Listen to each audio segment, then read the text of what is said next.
ลีสวัสดีโดยการนิรันดร์เทิน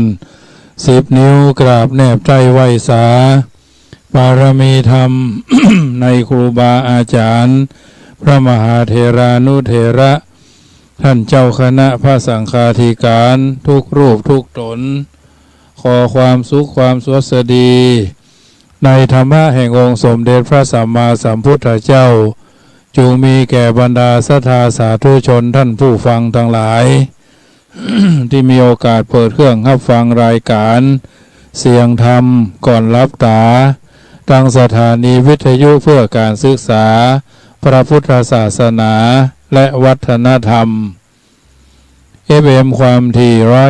104.50 เมกะเฮิรตซ์วัดฝ่ายหินตำบลสุเทพอำเภอเมืองจังหวัดเชียงใหม่ส่งสัญญาณจากวัดยังกำตำบลมะกอกอำเภอป่าซางจังหวัดลำพูนอธิบายสาธยายธรรมะโดยอัตมภาพพระมหาประสิทธมาภินันโทเจ้าอาวาสวัดยังกำประธานเผยแผ่ธรรมเพื่อพระพุทธศาสนาในนามของคณะสงฆ์หน่วยอบรมประชาชนประจำตำบลมะกอกได้รับเมตตาจากท่านพระครูสมุสุวัตวรกิจโจท่านเจ้าวาดรักษาการเจ้าวาดวัดฝ่ายหินอำเภอเมืองเชียงใหม่แห่งนี้น้อมเอ็นเวียนถวายเวลาเก้ากับผมอัตมาภาพได้น้อมนำเอาธรรมะสาระมาเป็นประทีปธรรมนำชีวิตเฮาท่านทั้งหลายได้นำไปเป็นข้อเตือนจิตสกิดใจโดยบ่ได้ทรำผิดพลาดคาดเคลื่อนจากความเป็นจริงเพื่อหูเพื่อเข้าใจเพื่อหูเต้าเอาไว้กันเพื่อหูตันเอาไว้แก้บางทีบางครั้งรู้หลักการรู้หลักเกณฑ์รู้หลักแหล่งรู้หลักธรรมแล้วก็นำมาเป็นเครื่องเตือนจิตสกิดใจเพราะฉะนั้นน้ำธรรมคำสอนเป็นส่วนหนึ่งที่จะได้ทำเมื่อเฮาท่านทั้งหลายนั้นก้าวไปสู่ จุดประสงค์และเป้าหมายเพื่อจะได้รู้ว่าละชั่วทำดีทำจิตใจให้ใสผ่องแผ้วพระพุทธเจ้าได้ตรัสเอาไว้ว่าผู้ใดรู้ว่าตัวตนกระทำผิดมาแล้วในเบื้องต้น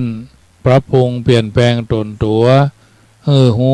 เข้าใจในความเป็นจริงบุคคลผู้นั้นย่อมจะทำตัวเป็นบัณฑิตได้ในที่สุดเอาท่านทั้งหลายมีพระพุทธเจ้าเป็นผู้นำมีพระสัทธรรมเป็นแผนที่มีพระอริยสงฆ์เป็นผู้ชี้ชีวิตอยู่ดีกินดีงานดีมีสุขมีหลักธรรมที่จะต้องนำไปเป็นเครื่องประกอบพินิจพิจารณาอยู่เสมอเพื่อชีวิตจะได้อยู่ดีกินดีมีงานดีและมีสุขว่า1. อินทรีย์สังวรระมัดระวังสำรวมระวังอินทรีย์ข้อมูลที่ไหลผ่านการรับรู้ทางตาได้ยินทางหูดมกลิ่นทางหูดังริมรสเปรี้ยวหวานมันเค็มทางลิ้นสัมผัสอ่อนนุ่มแข็งกระด้างเย็นฮ้อนทางกายจิตใจหวั่นไหวหวั่นเซิงกระเจิงเพื่อบ่ให้เกิดความผิดพลาดโดยเฉพาะทางปากแต่พอประมาณบ่ให้เกิดโทษแก่ตัวเองคนอื่นและสังคมหลีกเว้นประเภทกึ้มเงื้มดื่มในน้ำบ่ไหลเจียวปืนนิสัยแจ๊ะเข้าใกล้ชิดคนบ่เลาะเพราะแพะนิสัยดีเพราะฉะนั้นอันนี้อินทรีย์สังวรสำรวมหูตาหูจมูกลิ้นกายใจโภชเนมตัญญูตาประการที่2รู้จักประมาณในการบริโภคบัดนักเกินไปบัดน้อยเกินไปกินเป็นเวลากินนักกินเท่าไฟก้อยกินน้อยกินเท่าหัวแม่มือควบคุมอาหารบาหันแก่ปากบ่ใช่ว่าเล่นเฟซไปเล่นมือถือไปนะเล่นเกมไปยุบอันนั้นใส่ปากยุบอันนี้ใส่ปากหันแก่ปากแก่ท้องบ่ฮู้เวลาใดก็เป็นเวลาที่จะกิน เพิ่นกินกัน3 มื้อเล่น5 มื้อเพิ่นนั่งกินเล่นนอนกินเติกกินเนี่ยบริโภคคุณค่าแท้บ่บริโภคคุณค่าเทียมรับแต่พอดีหู้จักรัดเข็มขัดในช่วงวิกฤตการณ์เช่นนี้เพื่อให้ชีวิตผ่านวิกฤตไปได้หู้จักประมาณในการบริโภค 3. ชาคริยานุโยคมีความภาคเพียรตื่นตัวไม่ตื่นตูมไม่ตื่นเต้นและไม่ตื่นตระหนกตื่นตัวว่าเฮามีหน้าที่เฮามีภาระเฮามีอย่างเช่นใดเฮาจะต้องทำให้ได้ทำให้เป็นทำให้เข้าใจอย่างถูกต้องท่องแท้ทำให้ได้เป็นครูเขานะมีความเพียรตื่นตัวไม่ตื่นเต้นไม่ตื่นตูมไม่ตื่นตระหนกบ่ลับไหลบ่ตื่นตูมหรือตื่นตระหนกตกใจกลัวเฮือเต้าตันสถานการณ์ที่เกิดขึ้นบ่เป็นกระต่ายใบไม้ใบตาลตกพังล่นโดยก่อนลุบบ่ใจอย่างอันเพื่อจะได้รับมือตันกับปัญหาที่เกิดขึ้นและผ่านไปได้ด้วยความอดทนอันนี้ชาคริยานุโยค 4. สังวรประทานหมายความว่าพยายามภาคเพียรที่จะประกอบไปด้วยธรรมะสาระมีมาตรการในการป้องกันมีแผนรับมือมีแผนรองรับแผนที่1ถูกเขารู้ก็เปลี่ยนเป็นแผนที่2รู้เขารู้เรารบ100 ครั้งชนะ100 ครั้งรบ1,000 ครั้งชนะ1,000 ครั้งอันเนี้ยมีแผนรับมือประเภทอุบัติเหตุเพศภัยจะเกิดขึ้นด้วยความระมัดระวังอย่างรอบคอบและรอบด้าน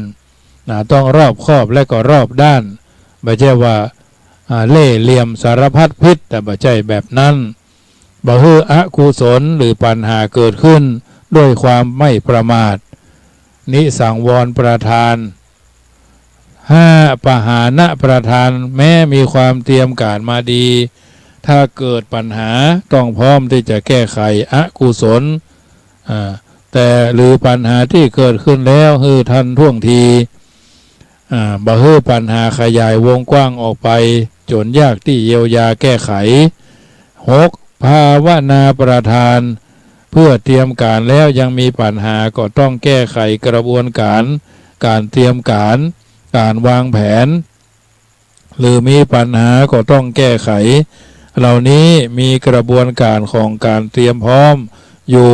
โดยความไม่ประมาทเมื่อเดินถูกทางแล้วก็เดินหน้าขับเคลื่อนงานไปให้ถึงเป้าหมายหรือเพียรทำกุศลที่ยังบ่เกิดขึ้นที่มีอยู่แล้วให้พัฒนายิ่งขึ้นไปสังวรประทานเพียรพยายามปหานะประทานเตรียมการภาวนาประทานเตรียมพร้อม 6. อนุรักษณาประทานทำงานตามแผนหรือตามขั้นตอน1 2 3 4 5ไปเรื่อยๆแล้วเกิดปัญหาก็เข้าไปแก้ไขเพิ่มขีดความสามารถศักยภาพของบุคลากรและทำงานให้มีความก้าวหน้าและงานมีคุณภาพหรือทำงานเชิงลุกพ่องตั้งรับพ่องไม่ใช่ว่าลุกอย่างเดียวลุกล้ำลุกรานนี่ใช้ไม่ได้ต้องลุกเป็นห้องว่าเชิงลุกเข้าไปเป็นห้องว่าก้าวเข้าไปตั้งรับถอยเพื่อจะตั้งรับการทำงานจะต้องใช้หลักกลยุทธ์งานจึงจะได้ผลดีเจ้าอาวาสต้องมีงานเชิงลุกและงานตั้งรับยิ่งใกล้กฐินผ้าป่ามาบางวัดมีปัญหาเรื่องปัจจัยเรื่องเงินเรื่องทองศรัทธาชาวบ้านบางทีบางครั้งโดยเฉพาะผู้นำของหมู่บ้านวุ่นวายสับสนเปิดห้องว่าสร้างปัญหาบางทีบางครั้งเปิดมาตานกฐินถวายวัดก็ควรจะก่อนจะเอาเงินไปฝากถวายพระคุณเจ้าอาวาสเพิ่นอยู่มาตลอดปีตลอดไปจนตายจนมรณภาพจนมรณกรรมเอาเปิ้นเหี่ย2 ปัน3 ปันเนี่ยตู้เจ้าอยู่วัดน่ะถามเปิ้นเหี่ยน้อยกะญาติโยมสาธุชนทั้งหลายทางเชียงใหม่ถ้าจะบ่มีเนาะ ทางเชียงใหม่ถ้าจะบ่มีที่ได้ฟังรายการ104.50วัดฝ่ายหินนี่นะส่วนมากนี่งองูเนี่ยมันงอก็ได้ง้างก็ได้นะเงินนี่ตกใส่ดินก็ดินตกใส่หญ้าก็หญ้าตายตกใส่ควายก็เป็นลาบตกใส่บาปก็เป็นบุญตกลุนก็ได้ก่อนนะตกดอยละลายเป็นลาบเป็นหน้ากองก็มีนะตกใส่ดินก็ดินตกใส่หญ้าก็หญ้าตายตกใส่หินใส่ดินก็แรกรานนะตกใส่เล็กก็เล็กในญาติโยมเอ๋ยเป็นแต้บัดแต้ก็ต้องหู้เนาะดอยเนี่ยขอซื้อยำได้เหรอเอาเลยเท่าได้นาผืนนี้อันนั้นอันนี้มันดึงได้หรอมดไม่ยิงคนนี้งามน่ะเป็นก้าตัวทำละมันเป็นใจรู้เนี่ยคนเฮามาเป็นกุลน่ะเป็นก้าแต่ก่อนเพื่อนเขาว่าหญิงโสเพณีหญิงงามเมืองเนาะไปซื้อเอาไปซื้อเอามาเป็นกู้กกกู้กอดกู้นอนตัวตลอดคืนยันลุ่งเป็นจะได้มันเป็นเรื่องแท้มันเป็นเรื่องจริงเฮาจะต้องยอมรับแต่ทั้งนี้ทั้งนั้นบ่ได้ปรากฏชื่อคนนั้นคนนี้เป็นเครื่องยกตัวอย่างให้ฟังญาติโยมเพิ่นฮ้องว่าหญิงงามเมืองโสเพณีแปลว่าหญิงงามเมืองเป็นเพิ่นฮ้องว่าเป็นปาทจาริกาเนาะเป็นแม่หญิงที่บริการอันนั้นเป็นจริตอัธยาศัยของเพิ่นอันเนี้ยญาติโยมสาธุชนทั้งหลายเจ้าอาวาสต้องทำงานเชิงรุกและก็เชิงรับทั้งรุกทั้งรับนะต้องมีเป้าหมายเอาเป็นเจ้าอาวาสกี่ปีจังมั่นทำวันนี้ให้ดีทำให้ได้ทำให้มีปรากฏเป็นรูปร่างลักษณะรวมหายตายจากก็แถมเรื่องหนึ่งเตรียมตัวก่อนตายเตรียมกายก่อนแต่งเตรียมน้ำไว้ก่อนหน้าแล้งเตรียมแบงค์ไว้ก่อนเดินทางข้าแต่เจ้าอาวาสผู้ใหญ่บ้านกำนันนายอำเภอผู้ว่าหมอแพทย์พยาบาลทหารตำรวจพนักงานรัฐวิสาหกิจพนักงานลูกจ้างชั่วคราวต้องมีเป้าหมายทั้งนั้นบางคนเป็นลูกจ้างชั่วคราวลูกจ้างประจำใครเป็นข้าราชการอันเป็นหม้อแกงตองบางทีบางครั้งเฮามีงานอย่างรองรับอยู่แล้วจบการศึกษามาเฮาจบมาเพราะอย่างเพื่ออย่างเฮียนมาแล้วใจทุนเฮียนเท่าใดใจทุนเป็น100,000 200,000 300,000 400,000 500,000ปริญญาตรี4 ปีใช้เงินเท่าใดต้องประเมินค่ากะบางคนไปกู้เงินเพื่อเฮียนการศึกษาเฮียนเมื่อได้การได้งานก็ต้องใจคืนชาติประเทศเงินภาษีอากรของรัฐของประเทศชาติบ้านเมืองต้องไปต้องไปคืนให้เพิ่นเอาทำงานเดือนละ15,000 กะ 20,000 30,000เขาก็ต้องคืนไปเรื่อยงบไว้เท่าใด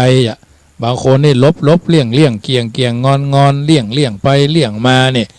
เพราะฉะนั้นเป็นคนที่ใช้ไม่ได้ไม่มีความรับผิดชอบไม่มีวินัยนะเขาต้องรู้ว่าเขากว่าเขาจะจบการศึกษาได้รับปริญญาจากพระหัตถ์ในหลวงพระราชินีพระบรมวงศานุวงศ์ผู้แทนพระองค์เนี่ยเขาได้ตัวนี้ได้เพราะเขาจะต้องใจคืนเงินของชาวบ้านคนอื่นเพื่อนจะได้เฮียนต่อใจต่อไปคนละเล็กคนละน้อยนะกู้เพื่อนมาเฮียนแล้วก็ต้องส่งจะไปหันแก่ตัวจะบัลเลือตัวให้หันด้วยซ้ำไปอันเนี้ยสิ่งต่างๆเหล่านี้ญาติโยมบางคนนี่ฟังอาตมาภาพแล้วเจ็บไม่แล้วแข็งแล้วกระด้างเนี่ยอันมันเป็นเรื่องที่ตรงๆคงจะมีตนเดียวเนี่ยขอไว้สักตนหนึ่งแต่ก่อนเชียงใหม่ก็มีท่านพระเดชพระคุณท่านเจ้าคุณพระศรีธรรมนิเทศขนาดที่จะก็มีสติอยู่นะญาติโยมพระศรีธรรมนิเทศละปูนมีพระศรีสินสุนทรวาทีอาตมาภาพนี้พระมหาประสิทธธรรมาภินันโทฟังแล้วเสียงแล้วบัดเท่าบักแก่หมอกห้าวนะพอให้พอดีหมอกห้ามนะญาติโยมเอ๋ยเวลาก็3 โมงป่ายไปแล้วนะ50ป่ายแล้วจะอยู่สักเท่าใดก็จ้างมันเอาไว้เหตุตัวหนึ่งขอเอาไว้เหตุตนหนึ่งต้องไปสนใจเอาฟังน้ำธรรมเอาสาระบ่ต้องไปติดในตัวบุคคลนับถือพระพุทธบ่ต้องไปสะดุดใบทองคำนับถือพระธรรมบ่ต้องไปถูกใบลานนับถือพระสงฆ์บ่ต้องไปหลงลูกเจ้าบ้านมันจะเป็นลูกไผ่ลานไผ่ตู้เจ้าตั้งใดก็บ่ต้องไปสนใจไป ปากจะเว่งหูจะต๊อบก็จะมันเถอะญาติโยมเอ๋ยฟังเอาน้ำธรรมฟังเอาอัฏฐะที่เป็นประโยชน์สาระแก่นสารเพราะฉะนั้นบางทีบางครั้งอาตมาภาพน้ำเพิงบัดได้เป็นน้ำตาลบัดได้เป็นน้ำอ้อยนะธรรมชาติอ้อยก่อนน้ำอ้อยแท้ๆน้ำอ้อยบริสุทธิ์น้ำเพิงก่อนน้ำเพิงบริสุทธิ์บัดได้น้ำเพิงเลี้ยงน้ำตาลแม่เพิงแมงผู้มันสวกอย่างใดก็เหมือนกันคล้ายๆกันนะแมงเพิงรุ่นใหม่เนี่ยมันเลี้ยงน้ำตาลน้ำเพิงดอกบะรำไยเนี่ยบะใจแรกก็100 ขวด100 ต่อไปต่อมาถูไถเหลือ80เอา2 ขวด100 ไปอย่าอีก็มีเพราะฉะนั้นไม่ต้องไปสนใจไม่ต้องไปใส่ใจตั้งใจตั้งกายตั้งวาจานะเพราะฉะนั้นญาติโยมสาธุชนทั้งหลายงานจะได้ผลดีต้องมีแผนงานมีขั้นตอนญาตมาภาพนี้มีปฏิทินงาน1 มกราทุกปีสืบชะตาหลวงสวดมนต์ข้ามปี31 ธันวา1 มกราสืบชะตาหลวงแล้วก็ทอดผ้าป่าลอยฟ้าอย่างต่ออย่างมากมายวันที่25 มีนาบวชเนนภาคฤดูร้อน13 เมษาสืบชะตารับปีส่งปีเก่ารับปีใหม่แบบล้านนาแล้วก็เมษาพฤษภามิถุนาก็ส่งน้ำพระธาตุเจดีย์อธิบุรพาจารย์เนี่ยแล้วก็เข้าวสาโลเตียนแล้วก็31 สิงหาทำบุญอายุวัฒนะมงคลวนเวียนกันไปญาติโยมวันที่30 ธันวาทุกฝีก็ตั้งธรรมหลวงญาติโยมก็มากินมาทานได้แต่แบบเบ้าโบราณถึงแม่มันบัดเต็ม100ก็85แล้วทั้งนั้นญาติโยม85%มามีหันมีหูญาติโยมท่านใดจะมาร่วมบำเพ็ญปฏิบัติธรรม1 วันกับ1 คืนมา29 ปิก30เนี่ยรถส่งถึงที่10 คนก็เอารถไปฮับในรัศมี20 กิโลนะญาติโยมเพราะฉะนั้นมากันเตอะมากันหลายต้องการ63 คน63 คนเกินก็บอกว่ากันเอามากินมาทานมาร่วมกันเอามาสร้างมาช่วยกันใจนี่เพราะวันที่30 มิถุนายนนี่จะต้องใจ30 กันยานี่ต้องใจปัจจัยคืนครับจะซื้อที่ดินจำนวน1,400,000 บาทก็จะได้เป็นหนี้เพิ่น1 ล้านบาทเพราะว่ายืมญาติโยมที่เพิ่นจะมาช่วยวันที่1 มกราคม 63ก็จะทอดผ้าป่า63 สาย63 สายอย่างน้อยๆก็สายละพันขึ้นไปก็ยังดีเพราะฉะนั้นญาติโยมท่านใดจะฮับเป็นภาระธุระเป็นผ้าป่าสายท่านเป็นต้นบุญก็ได้เป็นต้นเป็นผู้ตั้งต้นก็ได้พี่น้องตั้งเชียงใหม่พี่น้องตั้งรอยสะเก็ดพี่น้องตั้งสันทรายอีแม่จะเป็นต้นทุน1 ต้นท่านใดบอกว่าขอแม่ก็ต้องมีเปื้อนพ่อก็ต้องมีเปื้อนเนี่ยช่วยกันจักจูงเชิญชวนเขามาคนละเล็กคนละน้อยคนละนิดคนละหน่อยคนใดที่มีเจตนาว่าอีแม่ขอเป็นเจ้าภาพ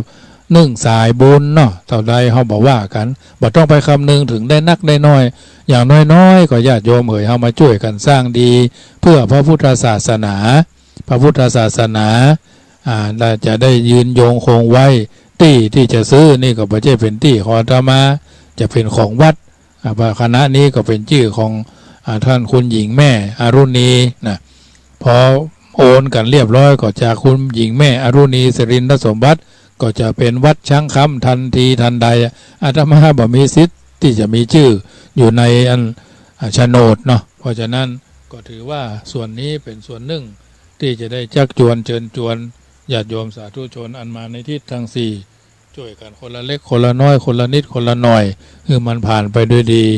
63 สายไปได้คนฟังก็คงจะนักหลายพี่น้องที่ฟังรายการนี้บอกว่าอยู่จุดไหนโมงใดพี่น้องทางแม่แต่ก็โยมแม่แต่ก็โยมแม่เรนูไกอันนี้ว่าจี้ไปได้สุมาเถอะอันขออภัยโดยจนอยู่จุดไหนโมงใดเป็นต้นทุนเป็นต้นเพียงท่านเป็นต้นเป็นสะพานบุญบ่ต้องไปคำนึงถึงว่าโอ้ตายละฉันได้เป็น เป็นต้นทุนเป็นสายบุญฉันจะต้องห้อมเป็น2,000-3,000อันนั้นเขาบอกว่ากันแล้วแต่เจตนาเนาะแม้กระทั่งได้บาทเดียวก็ถือว่าท่านมีใจบริสุทธิ์แล้วนะเพราะฉะนั้นอันนี้จะได้ช่วยกันอาตมาก็ถือว่าขอบิณฑบาตกิจกรรมงานเหล่านี้เพราะทำมาทุกปีบุญกุศลเชื่ออย่างเดียวว่าต้องมีความดีมาช่วยนำช่วยหนุนช่วยคุณช่วยจุนช่วยเจือช่วยเอื้ออาทรให้สิ่งเหล่านี้ผ่านไปด้วยดีแม้มันจะลำบากแม้มันจะยากแม้มันไม่ใช่เป็นภาระของพระเจ้าพระสงฆ์แต่เขาเป็นภาระสัตว์แถม7ชีวิตยังรอเขาช่วยเหลือจะได้อยู่ที่ดีเนาะวัวควายเดิมมี7ตัวบัดนี้ได้ถึงได้ตายไปเหตุตัวหนึ่งเพราะว่าอายุนักชราภาพคือแก่ตายก็ฝังบังสกุล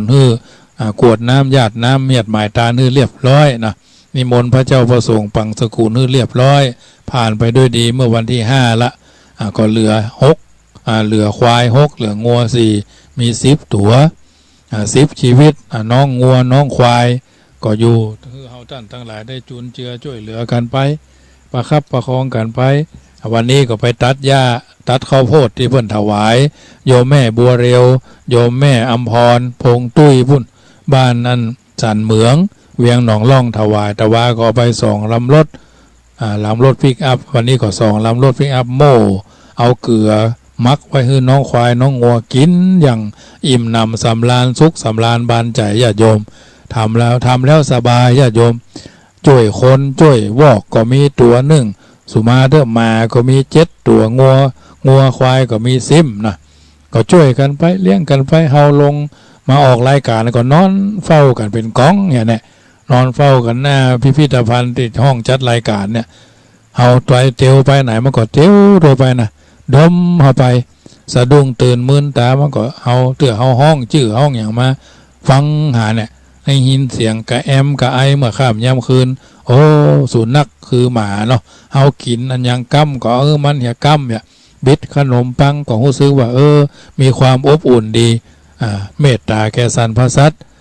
มันมามีเฮามันก็บ่ได้กินเนาะมันอาจจะถูกมาด้วยรถปัดรถจนรถเฉียววอกก็มันการลิงก็มันการเพื่อนเอามาฝากไว้เพื่อนยิงแม่มันพุ่นที่ดอยเต่าพุ่นเขาไปเนี่ยสวนหอมคนทางบ้านเฮาเนี่ยไปเนี่ยสวนหอมพุ่นที่ดอยเต่า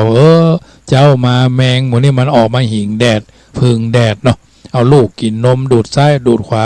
ปาโคตว่าเขายิงแม่กับลูกมันตายไปอย่าตัวแล้วลูกตัวนี้ก็ตกสุมาเด้อเขายิงเรียบร้อยมันก็ดูดนมแม่มันอยู่ปั้งมันก็ได้ถึงแม่ถึงลูกที่ตายด้วยกันก็ปรากฏว่าตัวนี้ก็หล่นปอกเอาแม่มันไปแกงออมอย่าวะเขาว่าอันนะเอากับบาหารแกงบอกเอามันก็เป็นเรื่องที่น่าคิดนะกินข้าวกับยังแกงออมวอกไงเนาะเป็นเรื่องก็จะโยมเอ๋ยอันนี้ก็เพิ่นก็เอามามาพาพันธุ์พิบูล2 ตัวเพิ่นก็เอามาเพิ่นเอามาก็เลี้ยงไปช่วยกันไปเจ้าเพิ่นย้ายไปอยู่เชียงดาวเนาะก็ถือว่าก็เลี้ยงไปมันก็เหมือนกับเฮาเป็นพ่อเป็นแม่มันนั่นแหละโดดเข้าหาโดดใจปล่อยไม่ว่ามันจะไปที่อื่นมันก็บอกไปวนไปวนมากราบเกือบโลดแฮมะมันก็ยุ่งอย่างละอ่อนนี่นะญาติโยมงัวควายก็เหมือนกันเฮาไปหามันก็พอหน้าเฮาเอาเขาเข้ามาจิ้มเอาเขาเข้ามาแตะเนี่ยเอาปากหูดังเข้ามาตั้งเนี่ยจนเฮาเนี่ยถูเฮาเนี่ยมันก็มันใครจะมีความอบอุ่นเฮาไปถึงเฮาก็ไปลูบหัวเนี่ยตบหลังมันเนี่ยจิฮันจินี่ก็มีความอบอุ่นเนี่ยเอากล้วยไปฮื้อมันพ่องอย่างอันเนี้ยคือมีความอบอุ่นอย่างหนึ่งแต่มาภาพว่าทำดีเพื่อสัตว์มันก็คงจะดีสัตว์มันบ่ได้เนาะแต่ว่าวันซืนนี่เดินทางไปปุ๊บอำเภอสะเมิงนั่งรถผ่านไปทางนั้นผ่านไปทางตากาดทุ่งฟ้าบดงัวรถต่างควายนำหน้า2กันวัดหนองตองนี่แหละวันที่7เขาพอรถเขาก็ไปใกล้มันวิ่ง2 เลนวิ่งพร้อมกันไปรถติดไฟแดงเนาะเขาพอหน้าเป็นน้ำตาย้อยน้ำตาปังเนาะเพื่อนถ้าอยากไปโฮงค่าทางใดบอกว่าถึงด้านซ้ายก็เป็นงัวด้านขวาก็เป็นควายมัน10 กว่าตัวรถต่อลำรถนะพอแล้วเป็นน้ำตาน้อยรถนะ ติดอันหาวรถมีหัวรถมีหาวเนาะ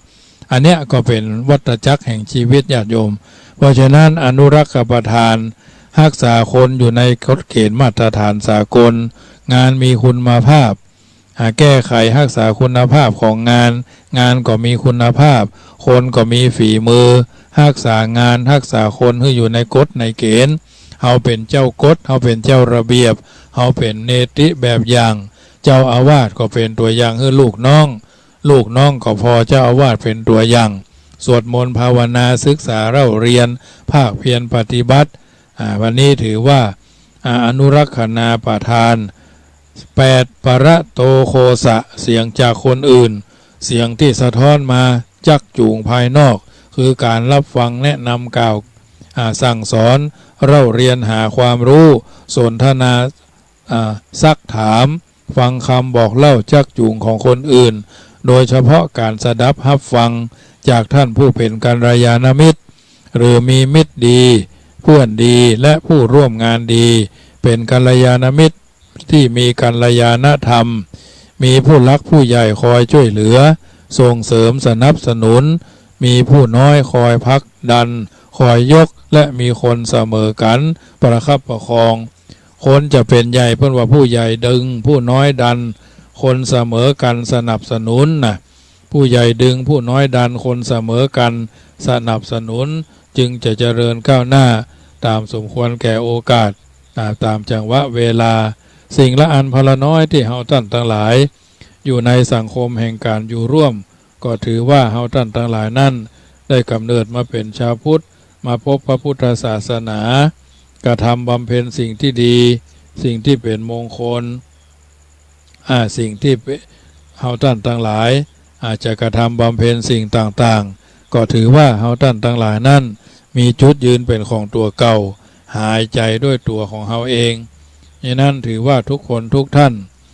เป็นผู้ที่มีความรู้เป็นผู้ที่มีความสามารถเป็นผู้ที่มีความเฉลียวฉลาดในการที่จะกระทำบำเพ็ญสิ่งที่ดีที่งามด้วยประการต่างๆทุกคนทุกท่านเกิดมาดีมีบุญอยู่อย่างมีคุณจักไปก็มีทุนไปตามสมควรแก่สภาวะการอันนี้ถือว่างานจะสำเร็จก็คงจะต้องมีคนจะมีความสุขประการที่9โยนิโสมนสิการใช้ความคิดถูกวิธีไตรตรองพินิจพิเคราะห์นิสัมมะกรณังใส่โยไข้ควรเหี่ยก่อนแล้วจึงกระทำเป็นการดีทำใจให้แยบคายทำใจให้ละเอียดอ่อนพอสิ่งทั้งหลายด้วยความคิดวิจารณญาณรู้จักสืบสาวหาเหตุหาผลแยกแยะสิ่งต่างๆหรือปัญหานั้นๆออกเพื่อหันตามสภาวะและความสัมพันธ์แห่งเหตุแห่งปัจจัยหรือคิดกว้างมองไก่ไฟหู้สู้งานนะคิดกว้างมองไก่ไฟหู้สู้งานถ้าทำได้อย่าง9ประการเนี่ยอย่าโยม9ประการมีอย่างพ่อง1อินทรีย์สังวรสำรวมอินทรีย์2โภชเนมตัญยุตาหู้จักประมาณในการบริโภคใจสอยและบริโภคเข้าไปในร่างกาย3ชาคริยานุโยคมีความเพียรตื่นตัว4สังวรประทานภาคเพียรพยายามปหานะประทานเตรียมการมาอย่างดี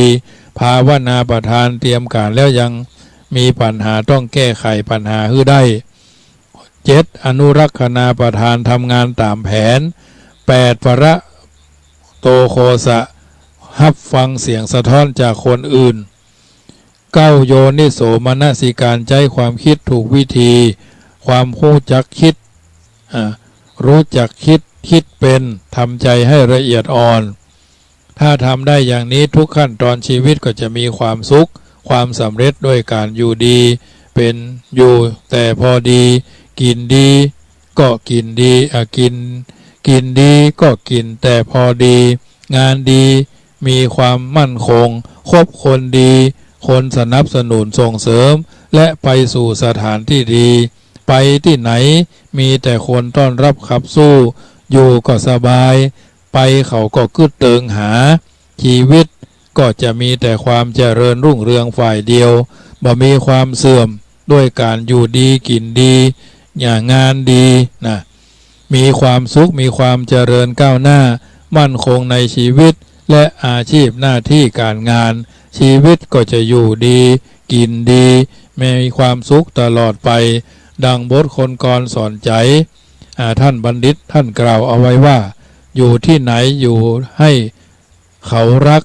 ดีประจักษ์ดีช่วยอำนวยผลกินอะไรให้รู้กินสิ้นกังวลดีเป็นผลดลสนองต้องใจเอ่ยนะ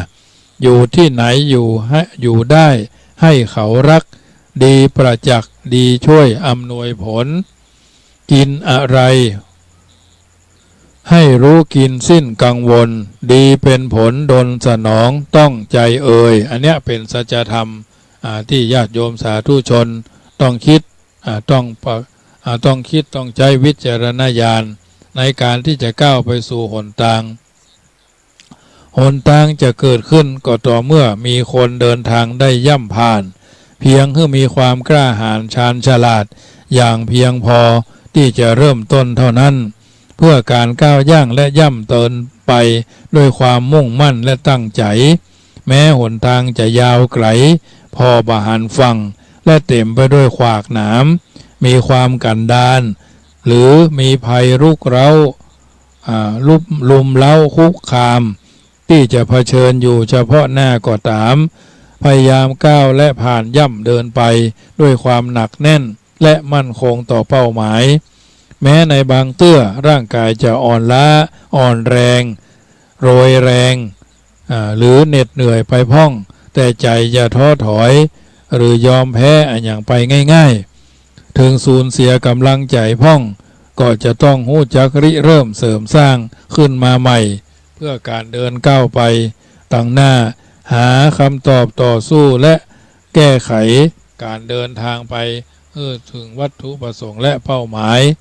อย่างที่เฮาท่านทั้งหลายปรารถนาแม้บางเตื้อจะทำให้เฮา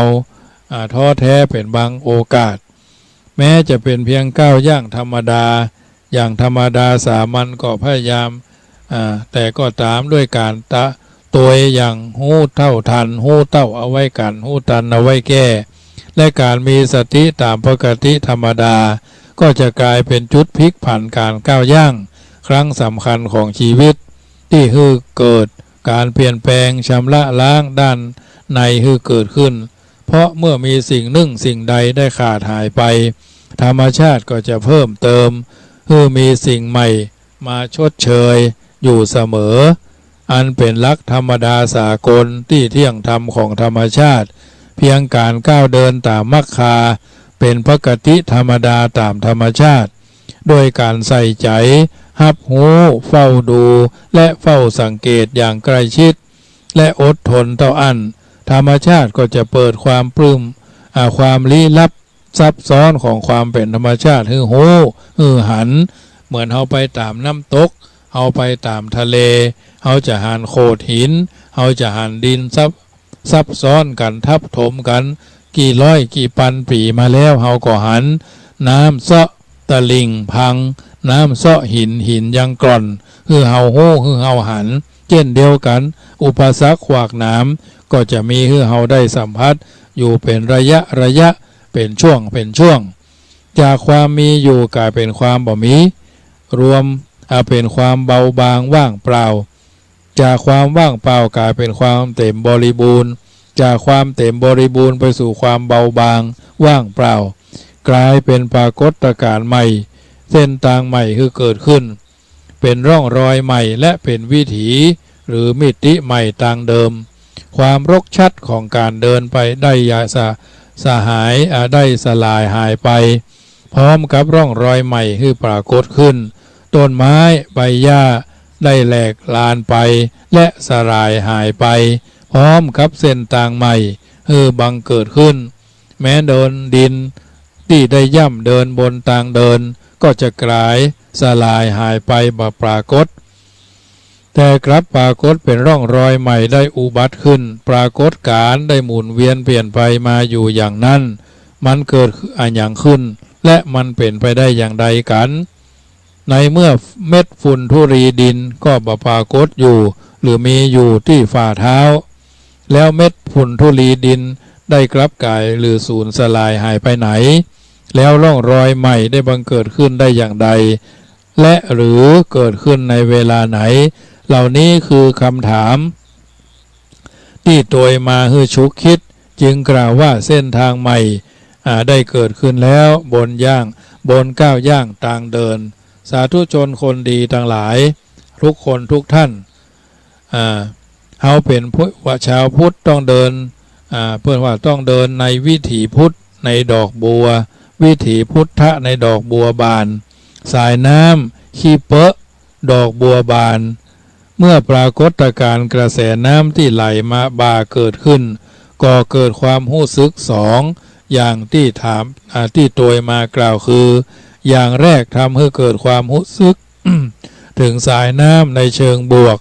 น้ำทำให้เกิดความรู้สึกที่สดชื่นชุ่มฉ่ำยิ้มร่มเย็นสบายอกสบายใจซาบซ่านแต่แม้แต่ธรรมชาติสภาพชีวิตน้อยใหญ่และพืชพันธุ์ธัญญาหารต่างก็มีปฏิกิริยาสนองตอบการรับรู้เช่นว่านั้นอย่างที่สองกระแสน้ำที่ไหลเชี่ยวก่อให้เกิดความรู้สึกที่น่าสะพรึงกลัวความทุกข์ระทมการสูญเสียสำหรับผู้ประสบภัยพิบัติยาวหันตังยะโสธร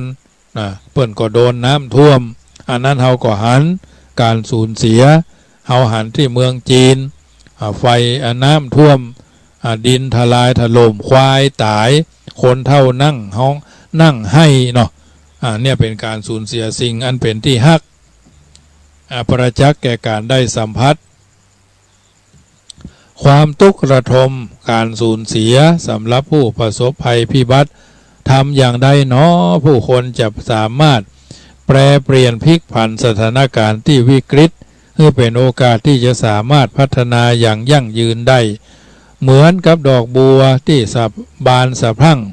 เอาหันหนทางข้างหนทางซูเปอร์ไฮเวย์สายถนนสายทักษิณข้างทางรถไฟตั้งแต่ละปูนยันสารปีพุ่นน่ะถึงสถานีรถไฟเชียงใหม่สองข้างทางเฮาก็หันเนาะเฮาก็หันถือว่าเฮาท่านทั้งหลายได้เข้าใจในสิ่งเหล่านี้น่าแปลกดอกกอบัวที่จมปักอยู่ในกล่องแห่งคนขี้เปอะแต่กลับทำให้หูซึกรับรู้ถึงความสดชื่นและความงดงามแก่โลกได้ดอกบัวอาศัยเหตุปัจจัยคือสายน้ำและโคนตมที่ดูต่ำต้อยและต้อยค่าเป็นแดนเกิดและหล่อเลี้ยงให้เจริญเติบโตก่อให้เกิดธรรมชาติที่สวยงามดำรงคงอยู่ควบคู่กับโลกทำให้โลกมีความสดชื่นและมีความสวยสดงดงามที่สามารถจะปลุกปลอบผู้คนที่มีความทุกข์ระทมให้มีความสุขสดชื่นมีความวาดหวังที่อบอุ่นขึ้นมาได้นับเป็นเรื่องที่แปลกเลยที่ปรากฏการณ์เส้นกู้ขนานที่มีความแปลกแยกหรือแตกต่างห่างกันอย่างสุดโต่งกับสามารถที่จะดำรงตนอยู่ได้อย่างพึ่งพางดงามและสันติสิ่งสวยงามกับสิ่งที่บ่สวยงามต่างคลุกเคล้าหลอมรวมอยู่กันโดยได้เหมือนดังเครือญาติสนิทชิดใกล้สูงส่งดำรงตนอยู่ร่วมกับสิ่งที่ต่ำต้อยและด้อยค่าหรือสิ่งที่ธรรมดาสามัญพอแล้วพอดูน่ารังเกียจเตียดฉันดังเช่นขี้เปอะกับส่งผลให้เกิดความเจริญเติบโตได้สิ่งเหล่านี้ญาติโยมสาธุชนเฮาสามารถเข้าใจเข้าไปสัมผัสใกล้ชิดได้ด้วยตัวตนของเฮาท่านทั้งหลายได้เข้าใจในสิ่งต่างๆเหล่านี้ถือว่าทุกคนทุกท่านอย่าทำสิ่งที่ปรากฏเป็นรูปร่างลักษณะสมคุณสมค่าที่เฮาท่านทั้งหลายเป็นพุทธศาสนิกชนเป็นพุทธศาสนิกเมธีเป็นพุทธบริษัททั้งหลายถือว่าเฮาท่านทั้งหลายนั้นมีหลักยึดมีสถานที่ยึดได้เพื่อจะได้ประคับประคองกับเฮาตัวตนให้ผ่านวิกฤตไปอย่างถูกต้องท่องแท้ถือว่าทุกคนทุกท่านได้สร้างสิ่งที่ดีที่งามที่เหมาะที่ควรด้วยประการต่างๆในหลวง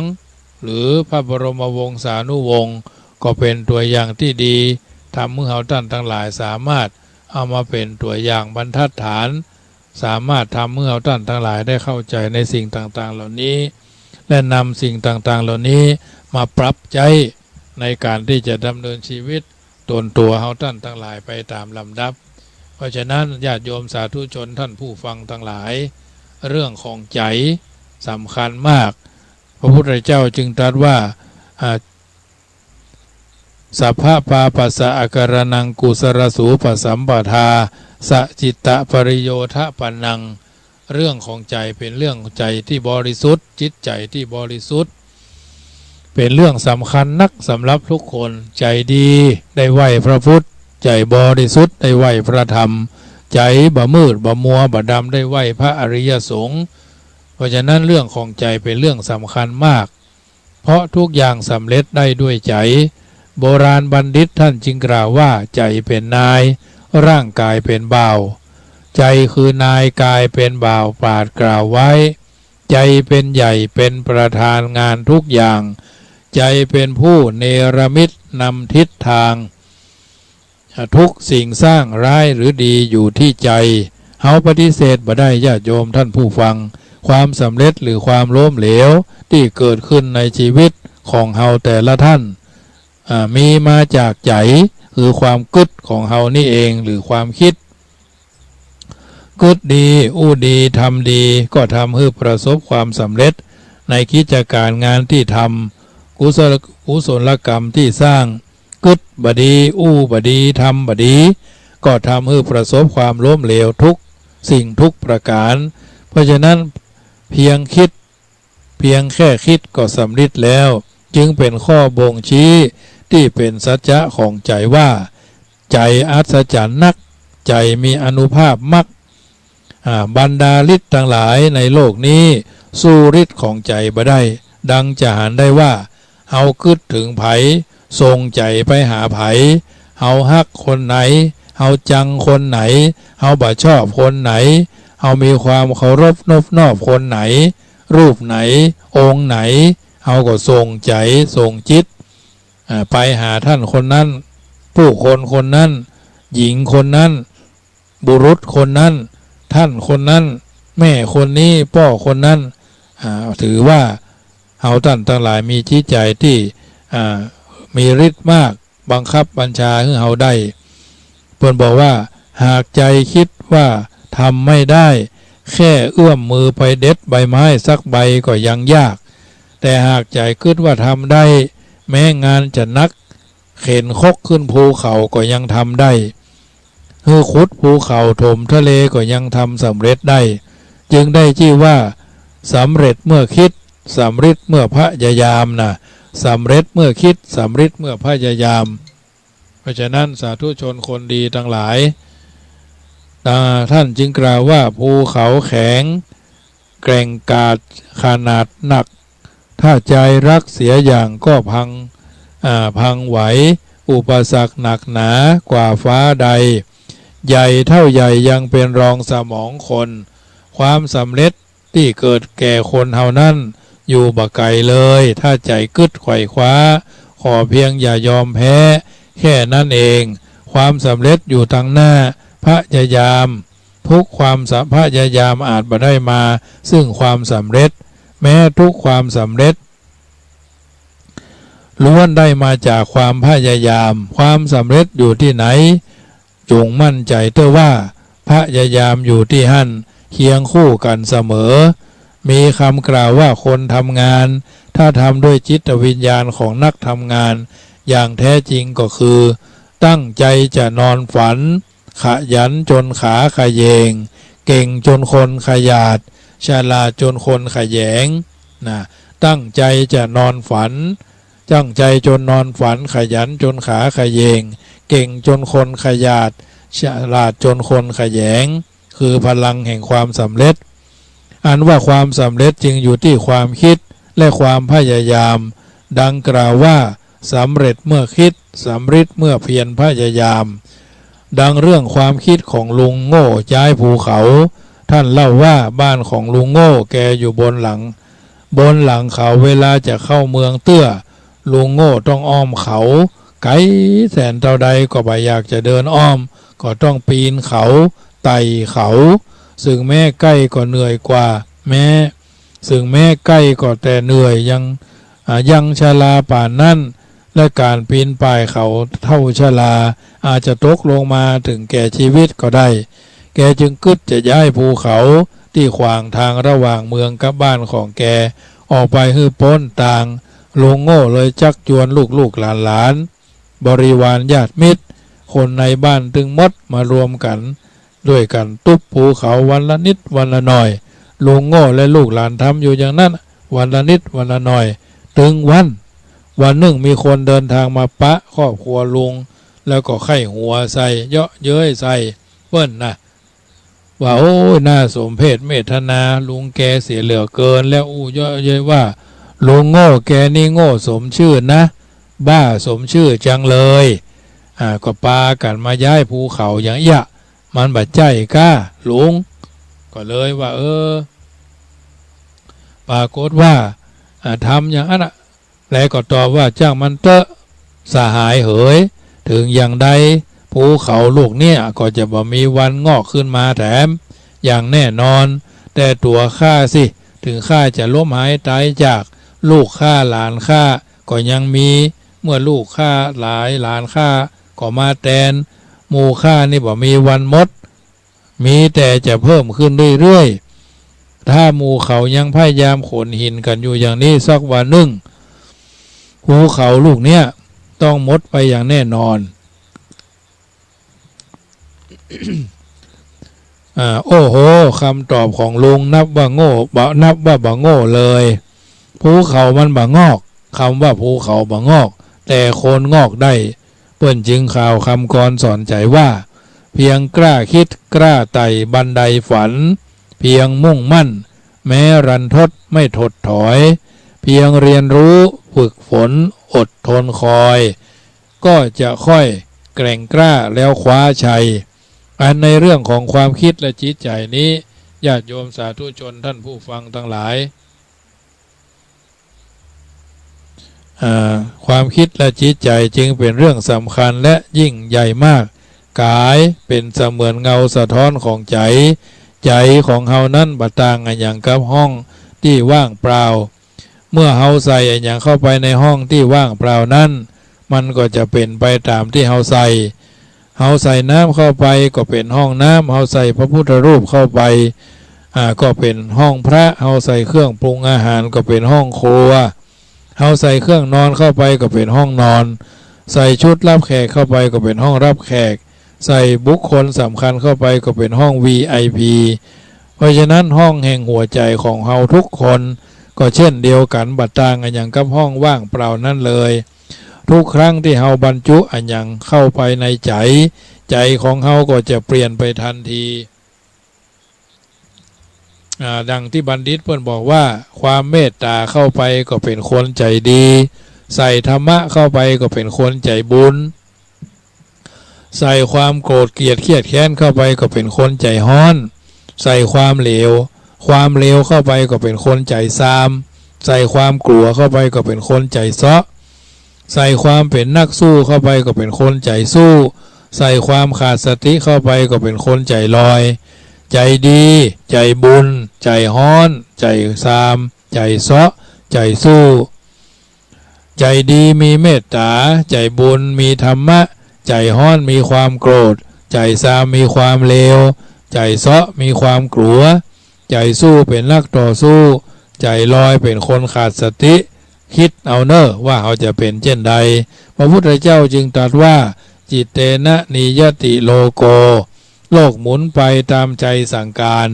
ในโลกนี้หมายถึงชีวิตของเรานั่นเองเพิ่นจึงบอกว่าบางเตื้อใจเป็นมารบางการใจเป็นพรหมบางอารมณ์ใจเป็นพระบางขณะใจเป็นเทวบุตรเทวดาบางกาละเวลาใจเป็นมนุษย์ต่ำสุดใจเป็นสัตว์เดรัจฉานบางวาระใจเป็นเปรตบางเขตใจเป็นอสุรกายบางรายใจเป็นคนเป็นสัตว์นรกเมื่อมนุษย์เอากิเลสคือโลภโกรธหลงใส่ลงไปในจิตใจคือเขาถูกกิเลสครอบงำเขาย่อมได้รับโทษหลายประการดังพระพุทธพจน์ว่า บุคคลผู้กำหนัดถูกความกำหนัดครอบงำรัดรึงจิตไว้บุคคลผู้ดุร้ายถูกความดุร้ายครอบงำรัดรึงไว้บุคคลผู้หลงถูกความหลงครอบงำรัดรึงไว้เพราะฉะนั้นญาติโยมท่านผู้ฟังทั้งหลายเมื่อเฮาเป็นใจบริสุทธิ์จิตใจบริสุทธิ์เฮาต้องพัฒนาจิตใจให้บริสุทธิ์พระพุทธเจ้าจึงทรงสอนให้พัฒนาจิตคือการกระทำจิตใจให้บริสุทธิ์ซึ่งเป็นคำสอนหลักของพระพุทธศาสนานอกจากจะบทำชั่วทั้งปวงทำความดีถึงหมดปรากฏเป็นประการะสำคัญต้องทำจิตใจให้บริสุทธิ์ผ่องใสซึ่งเป็นเป้าหมายสุดท้ายไปโดยทรงสอนให้พัฒนาจิตเพื่อนว่าจิตตภาวนาคือการพัฒนาจิตให้มีคุณภาพดีงามพรั่งพร้อมสมบูรณ์ด้วยคุณสมบัติถึง3ด้านคือคุณภาพจิตคือมีคุณธรรมต่างๆคือเสริมสร้างจิตใจคือดีงามเป็นจิตใจที่สูงปราณีตเช่นมีเมตตาความฮักความเป็นมิตรมีกรุณาความอยากช่วยเหลือปลดเปลื้องทุกข์ของผู้อื่นมีจาคะคือมีน้ำใจเพื่อแผ่มีคารวะมีความกตัญญูกตเวทีเหล่านี้เป็นคุณภาพจิตของผู้ฝึกฝนพัฒนาคือมีจิตที่มีคุณภาพพฤติกรรมทางกายก็จะส่งผลเป็นเชิงบวกทั้งหมดเปิ้นบอกว่ามีฝีมือจะใช้มือประคองแท่งเทียนธรรมส่องทางสว่างนำสู่ความหวังสังคมไทยมีเสียงจะออกเสียงอย่างแท้เที่ยงและเกรียงไกรมีใจจะเทใจพระดวงนามแห่งความดีอันนี้คือคุณภาพของจิต2สมรรถภาพของจิตก็คือจิตใจมีความสามารถเช่นมีสติดีมีวิริยะความเพียรมีขันติความอดทนมีสมาธิจิตใจมั่นตั้งมั่นแน่วแน่มีสัจจะคือความจริงจังจริงใจและก็จริงแท้มีอธิษฐานคือเด็ดเดียวแน่วแน่ต่อจุดหมายเป็นจิตใจที่พร้อมและเหมาะที่จะใช้งานโดยเฉพาะงานทางปัญญาคือการคิดพิจารณาให้หันความจริงแจ่มแจ้งชัดเจนสมาธิทำใจให้แน่วแน่ช่วยเราแก้มวลกิเลสเหตุเศร้าหมองให้รู้ทันสิ่งร้ายไม่หมายปองสงบมองแต่สิ่งดีมีมงคลประการที่3สุขภาพจิตคือเป็นจิตที่มีสุขภาพดีมีความสุขสดชื่นร่าเริงเบิกบานปลอดโปร่งสงบผ่องใสพร้อมที่จะแย้มได้พร้อมที่จะยิ้มแย้มได้มีปีติปราโมทย์บ่เครียดบ่กระวนกระวายบ่คับข้องใจบ่ขุ่นมัวเศร้าหมองบ่หดหู่เศร้าโศกเป็นต้นเปิ้นจึงบอกว่าสมัยใดจำใจให้ผุดผ่องจากหม่นหมองราคินสิ้นทั้งหลายจะพบสุขสดใสใจสบายอภิปรายคงไม่ชัดคงไม่ขัดปัจจตังเครื่องชี้วัดทุกภาพจิตที่ดีของคนเฮานั้นจะประกอบด้วยองค์5ก็คือ1ปราโมทย์มีความร่าเริงเบิกบานใจ2ปีติมีความอิ่มใจ3ปัสสัทธิมีความผ่อนคลายหรือสงบเย็น4สุขมีความช่ำชื่นรื่นใจจิตใจเบาสบาย5สมาธิมีจิตใจแน่วแน่อยู่ตัวแนบสนิทและมั่นคงบ่วอกแวกบ่ฟุ้งซ่านบ่หวั่นไหวบ่มีอย่างรบกวนเรียบสม่ำเสมออยู่กับกิจการอยู่กับงานองค์ประกอบ5ประการนี้เป็นสภาพจิตที่บริสุทธิ์เปิ้นจึงกล่าวว่าเวลาใดทำใจให้ผ่องแผ้วเหมือนได้แก้วมีค่าเป็นราศีเวลาใดทำใจให้ราคีเหมือนมณีแตกหมดลดราคาอันความสุขทางใจนั้นหายากคนส่วนมากไม่นิยมแสวงหาหวังความสุขเพื่อสนุกเพียงหูตามันจึงหาชักจูงให้ยุ่งใจ อันเนี้ยญาติโยมสาธุชนท่านผู้ฟังทั้งหลายได้หูอาตมาภาพได้กล่าวเรื่องจิตใจบริสุทธิ์แล้วได้กล่าวเรื่องของการพัฒนาใจจิตที่บริสุทธิ์แล้วต่อไปก็จะอู้เรื่องวิธีฝึกใจบ่ฮือตุกฝึกใจบ่ฮือตุกมีอย่างพ้องอย่างย่อๆก็คือรู้จักพอรู้จักให้นะรู้จักพอรู้จักให้รู้จักปล่อยวางเห็นทุกอย่างเป็นธรรมดาสาระเหล่านี้จะได้อธิบายช่วงต่อไปช่วงนี้ญาติโยมสาธุชนอยู่จุดไหนมองใดได้ยินได้ฟังน้ำธรรมคำสอนแล้วฟังแล้วเป็นจะได้พ้องก็ลองโทรเช็คสัญญาณเข้ามาที่เบอร์โทรศัพท์086 187 5325 086 187 5325ได้เนอะญาติโยมถ้าบัดรับบัดนอนเตื้อหรืออาจจะฟังคนเดียวอู้คนเดียวกายจะได้รู้ว่าญาติโยมอยู่จุดไหนมองใดเป็นจะใดโยมแม่เรนูโทรเข้ามาแป๊บหนึ่งตะเกียว่าจะได้โทรเข้ามาเนอะ086 187 5325ลองโทรเข้ามาได้ที่เบอร์ธรรมาภาพเนาะสาธุชนคนดีที่ตั้งใจฟังอยู่ทางบ้านเป็นจะใดจะนึ่งโทรเข้ามาเนอะ086 187 5325อยู่จุดไหนมองใด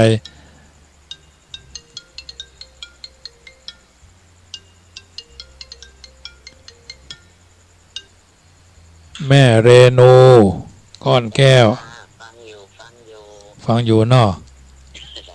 เมื่อกี้เห็นโทรเข้าไม่ได้พูดคนเดียวหรอกฟังอยู่ แต่ถ้าฟังเยอะแยะมันจะไม่มีใครฟังจ้า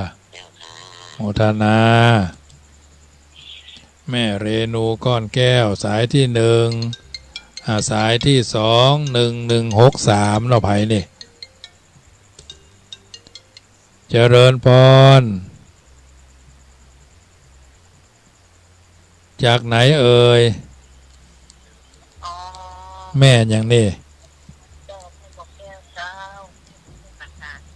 สันทรายหลวงกะสันกำแพงสกพเนาะ ฟังเข้าใจดีเนาะแม่เนาะเข้าใจดีเนาะชัดเจนมีกรมีอย่างแทรกซ้อนเข้าไปเนอะฟังใจตั้งใจฟังกันเรื่อยๆเนาะอย่าโมทนาครับแม่เนอะแม่บัวแก้วสันทรายโมทนาโดยต่อไปแม่จันดีป่าก้างสันทราย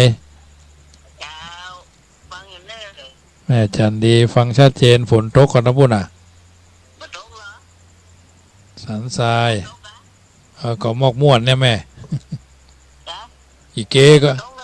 อีเก๋ก็เล่นอยู่หน้าวัดฮะ11 วันแล้วมันเล่นเนี่ยมันมาเล่นหาสตางค์ไม่เอ่ยนะเพี่ยม่วนวันละฝนตกย่างแล้วหมอกเย็นเนี่ยกะเขาได้ดูอีเก๋กันตั้งหน้าวัดมาอยู่ในวัดเลยเนี่ย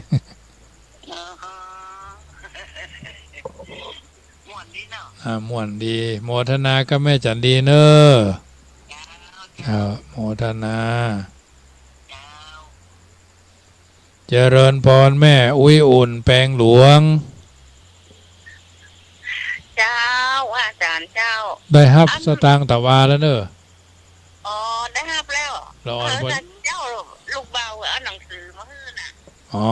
อันนั้นลูกเบากะ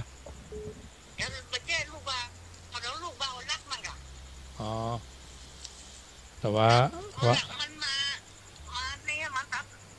ดแฟนเนี่ยที่งานศพเจ้าของเคยกันดีเนาะพอดีถามอยู่บ้านไหนบ้านวัดจังกั้มมันก็เจ้าก็อยู่บ้านน่ะแต่อันขอหอมไปน้อยอย่างนี้เนาะแต่เจ้าก็ได้ฮับแต่วาละเจ้าเลยว่าฝากนะจะไปทำก็ฝากหนังสือให้ย้ายหน่อยๆกะ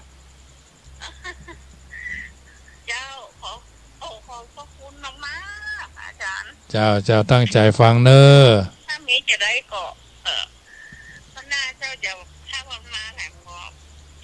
ถ้าอยากได้ทำบุญอย่างนั้นเจ้าไปนั่งฟังก็ไปมันได้เนาะเจ้าเป็นยังทรงใจมาเนาะ เจ้าเจ้าเจ้าโมทนาแม่อุ้ยอุ่นแปลงหลวงบาตึงหลวงปู่ล่าเนาะมันจะบ้านปะตึงเดี๋ยวเราบ้านหิมออน บ้านหิมออนเนาะบ้านหิมออนแต่มันตำบลเดียวกันมาได้แม่อุ้ยอุ่นอุ้ยอุ่นหมู่สาม บ้านหิมออนนี่เนาะเจ้าบ้านหิมออนหมู่สามตำบลน้ำใต้เจ้าโมทนาแม่เนอเจ้าเจ้าเจริญพรโยมแม่อำเภอแม่ออนเจ้าบ้างสาเจ้าท่านฟังชัดเจนดีเนาะแม่เนาะเจ้าชัดเจนที่ท่านแม่ฟังอยู่เนอท่านเนอนึกว่ารับละกันหีละไข่หมดละค่ะโอ้บัลลัดท่านเลยแม่ฟังแต่เจ้ามาละวันนี้จักยาวไปถึง4 ทุ่มกันนะวันนี้นะอ๋อเจ้าจะเอาละมันมีหลายตอนเหมือนละครบริษัทโอสถยังตังแต่ก่อนนะกะเจ้าโมทนาแม่เนอเจ้าไม่ทบเนี่ยตั้งใจทันนะท่านเนอโมทนาเจ้าไว้ป่าเจ้าเอาละญาติโยมสาธุชนโทรเข้ามาหลายสายก็ขออนุโมทนาเนอเป็นกำลังใจกันคนละสายเนาะโทรกันไปแม่บัวแก้วสันกำแพงแม่จันบ้านสันทรายแม่อุ้ยอุ่นบ้านหิมออนเนาะตะกี้ก็โยมแม่หลังอำเภอแม่ออนแต่ละคนแต่ละท่านแม่เรนูอ้อนแก้วก็โทรเข้ามาแม่อุไรเนาะเจริญพรแม่อุไรนี่อยู่ไหนก็เนี่ยอยู่ได้ตะเกียบเจ้าฟังอยู่นี่รักฟังกันอยู่เหมือนกันเนาะเจ้าฟังตั้งแต่เจ้านะเจ้าได้ความพูดจนนักเลยเจ้าแทรกซ้อนกันไปเรื่อยๆเนาะเจ้าโมทนาเจ้ามาตรการเจ้าแม่อุไรทอยสเก็ตเจริญพรแม่น้อยห้วยทรายเจ้าไว้สาเจ้าฟังชัดเจนเนาะฟังชัดเจนดีเจ้าวันนั้นแม่ไปฟังเทศเตียนพระอาจารย์นิกรมเปิ่นมาเทศเตียนตำปะตึงแม่น้อยกับอันแม่พาปิงเฟยแล้วก็แม่น้อยธนูจันทร์ปากหอมปัจจัยไปตัวนะเจ้าจะได้ป้ากับวันที่14พุ่นเนาะเจ้าโมทนาก็แม่น้อยเนอเจ้าใบตาเจ้าฟังกันไปเรื่อยๆเนาะฟังรับลากกันเนอบัลลับเจ้าฟังอยู่แต่คืนตัวจะโทรมาตันสักเจ้าเวลามันน้อยแต่คืนอ่ะเจ้าหมดเวลาเห็นเลยมันได้โทรสักกรรมแต่ฟังอยู่นะเจ้าโมทนาไหว้สาเจ้าแม่น้อยห้วยทรายนะแต่ละคนก็โทรเข้ามาเนาะแม่น้อย0861875325แหม2 นาทีเราก็ได้จะอู้ต่อไปก็เดี๋ยวจะว่าจ้อยว่าซอว่ากรเกี่ยวกับความทุกข์เนาะญาติโยม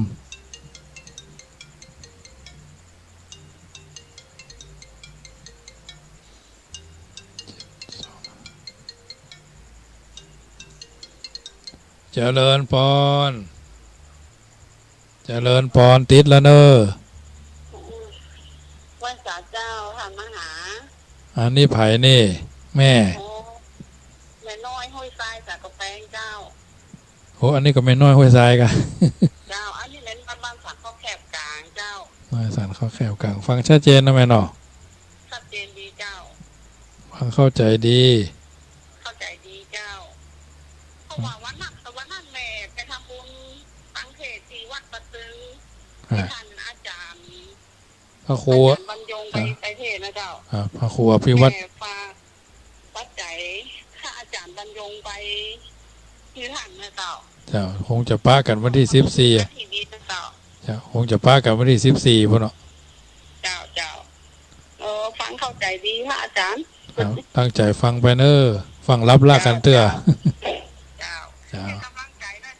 โมทนาโยมแม่น้อยสันเข้าแคบกลางเนาะสันกำแพงเนาะ721เนาะโมทนาตัวเนอยอดโยมสาธุชนโทรเข้ามามีโอกาสก็โทรเข้ามาทักทายกันไปคนละน้อยเนาะ เพราะฉะนั้นรายการเสียงธรรมก่อนรับตาเป็นสาระเป็นอัตถะที่ตั้งใจสาธุโยกญาติโยมได้ฟังคนเฮานั่นเกิดมาเพราะมีบุญอยู่อย่างมีคุณจะไปก็มีทุนเนาะได้โทรเข้ามาแม่เรนูแม่แก้วแม่จันแม่อุ่นแม่อุไรแม่บ้านห้วยทรายแม่น้อยห้วยทรายแม่น้อยสันเข้าแคบแต่ละคนโทรเข้ามาก็ขออนุโมทนาครับทุกท่านที่ตั้งใจโทรเข้ามาเนาะฟังน้ำฟังธรรมกันไปสิ่งละอันพละน้อยเป็นสัจธรรมความจริงที่เฮาท่านทั้งหลายตั้งใจฟังแล้วเพื่อจะได้น้อมนำเอาไปเป็นประทีปธรรมนำชีวิตบ่ฮื้อผิดเพี้ยนบ่ฮื้อผิดพลาดคนเฮานั้นอยู่ในสังคมอยู่ด้วยกันอยู่ร่วมกันเป็นหมู่เป็นคณะบางเตื้อก็ถูกใจบางเตื้อก็บ่ถูกใจตามที่เฮาท่านทั้งหลายปรารถนาเป็นที่ทุกคนทุกท่านปรารถนาแล้วบางที่บางอย่างก็บ่ดังที่เฮาท่านใครได้ใครมีใครเป็นแต่ทางนี้ทางนั้นเขาก็ต้องยอมรับบางเตื้อนั้นคนเฮาอยู่ในสังคมมนุษย์ต้องพิจารณาสรีระร่างสังขารตัวเก่าพ่องว่าสังขารเฮานั้นเกิดมาแล้วมีสภาพอย่างใดบางทีก็ต้องไปฝืนสังขารเนาะไปฝืนสังขารที่มันมีปัญหาเป็นโรคภัยไข้เจ็บบางเตื้อนี่เขาปล่อยสังขารคือปล่อยพระละเลยเบาใจใส่เบาใจใส่มาตั้งใจที่จะทนุบำรุงใจสุขภาพร่างกายเกินพอดีเกินประมาณถ้าเขาเป็นจะบางทีบางครั้งก็จะทำเมื่อเขาเจ็บไข้ได้ป่วยเจ็บไข้ได้พยาธิเป็นตัวเองบนห้องว่าสัตว์ในโลกาเกิดมาบ่แคล้วสังขารแก่แล้วมันตึงบ่ไหวอันนี้เรื่องของการหนีบ่พ้นโดยธนวัฒน์คนเมืองเพิ่นว่าไว้ก็ตั้งใจก้อนไกลเอามาให้ท่านทั้งหลายฟังว่าสัตว์ในโลกาเกิดมาบ่แคล้วสังขารแก่แล้วมันตึงบ่ไหวเปลี่ยนไปเตื้อนิดชีวิตจิตใจเนื้อตัวคิงใบพอในเหี่ยวด้านยักเยี่ยการยั้งการหลวงการบ้านเป็นที่รำคาญเช่นล่ำปวดตัวฟางตาสมองสั่งจ้าสั้นเตื้อเหมือนบ้าปาลาเอาของไว้พ้นจนเตียวเสาะหาว่าเมื่อตะวาเอามาไว้นี่มนุษย์คนเฮาเป็นเอาอย่างจะลามีมาจวบปบ40ลืมหน้า50ค่อยคบทบบวกเข้าหลงลืมเป็นอย่างแท้ไผบ่ต้องฝืนมาหนึ่งนังเป็นไปอย่างอันนี้จากกรรมนำมาก่อนกี้มันหากติดมาบีบคั้นอันว่าสังขารธรรมชาตินั้นมีในตัวหั่นเนินนายหนุ่มแก่ก็ลุผุไปจนตายเปรียบเหมือนตุงใจบนกลางเชือกห้อยถูกแดดถูกฝนลมปัดเตื้อน้อยพุดหล่นลงดินย่อยยับหนุ่มแก่ทั้งหลายภัยเปียที่พับดับท่าสี่หั่นหมดไปสัตว์โลกเฮานี้ย่อมสุดวิสัยมันจักเป็นไปตามกรรมขีดเส้นมีหมอมียาวิเศษบ่เล่นสุดจักเยียวยาและไทยปางเมื่อเป็นคนทำบุญเอาไว้ก็เพื่อจะได้ผลดีจิตใจนั้นสดใสผ่องสีทำแต่ความดีละชั่วได้ชั่วและดีเป็นเหมือนเตียนใต้ติดตามตัวไปบ่ห่างเทิงตัวเฮาตายมะลายม้วยม้างยังมีสิ่งอันความดีเหลือฝากเอาไว้ในโลกโลกีว่าเฮายังมีดีไว้อวดอ้างจักไปสวรรค์ก็ควรสรรสร้างหนทางไปบนจันฟ้าฟังทำความดีอย่ารีรอจ้าเวลาบ่ท่าเฮานาอายุคนนั้นมันสั้นแต่หนาบ่โหเวลาวันตายเนื้อเจ้าทำบุญกุศลอย่ารอฮื้อเท่าหนุ่มสาวคิงเราได้พร้อมขอโทษกราบไหว้สานบน้อมขอโป่งเข้าก้อมซอใหญ่ที่เอาไว้หล่อนบ่ถูกใจจักขออภัยหอมยับเสียเต้าก่อนและนายเหยญาติโยมสาธุชนทั้งหลายมีความหูบ่จ๋าก็ไร้ราคาหมดไปเลี่ยนเกี้ยง เหมือนลิงได้เพชรบ่อหันก้ายิ่งก็เก็บมาเล่นจุดานแสงสว่างมีกำลังมีความจำเป็นต่อการเดินทางฉันใดเสียงธรรมมีความจำเป็นต่อการเดินทางดำเนินชีวิตฉันนั้นญาติโยมท่านผู้ฟังทุกท่านความหู้ทางโลกเอาไว้ชี้นำความหู้ทางธรรมเอาไว้ชี้แนะบางอย่างอมไว้ก็หายคายไว้ก็รอดเหตุดีผลก็ดีเปิ้นจึงกล่าวว่ากึดแล้วทำแล้วคิดประสิทธิผลมีเหตุดีผลดีมีความหมายเหตุบดีควรหยุดจักสบาย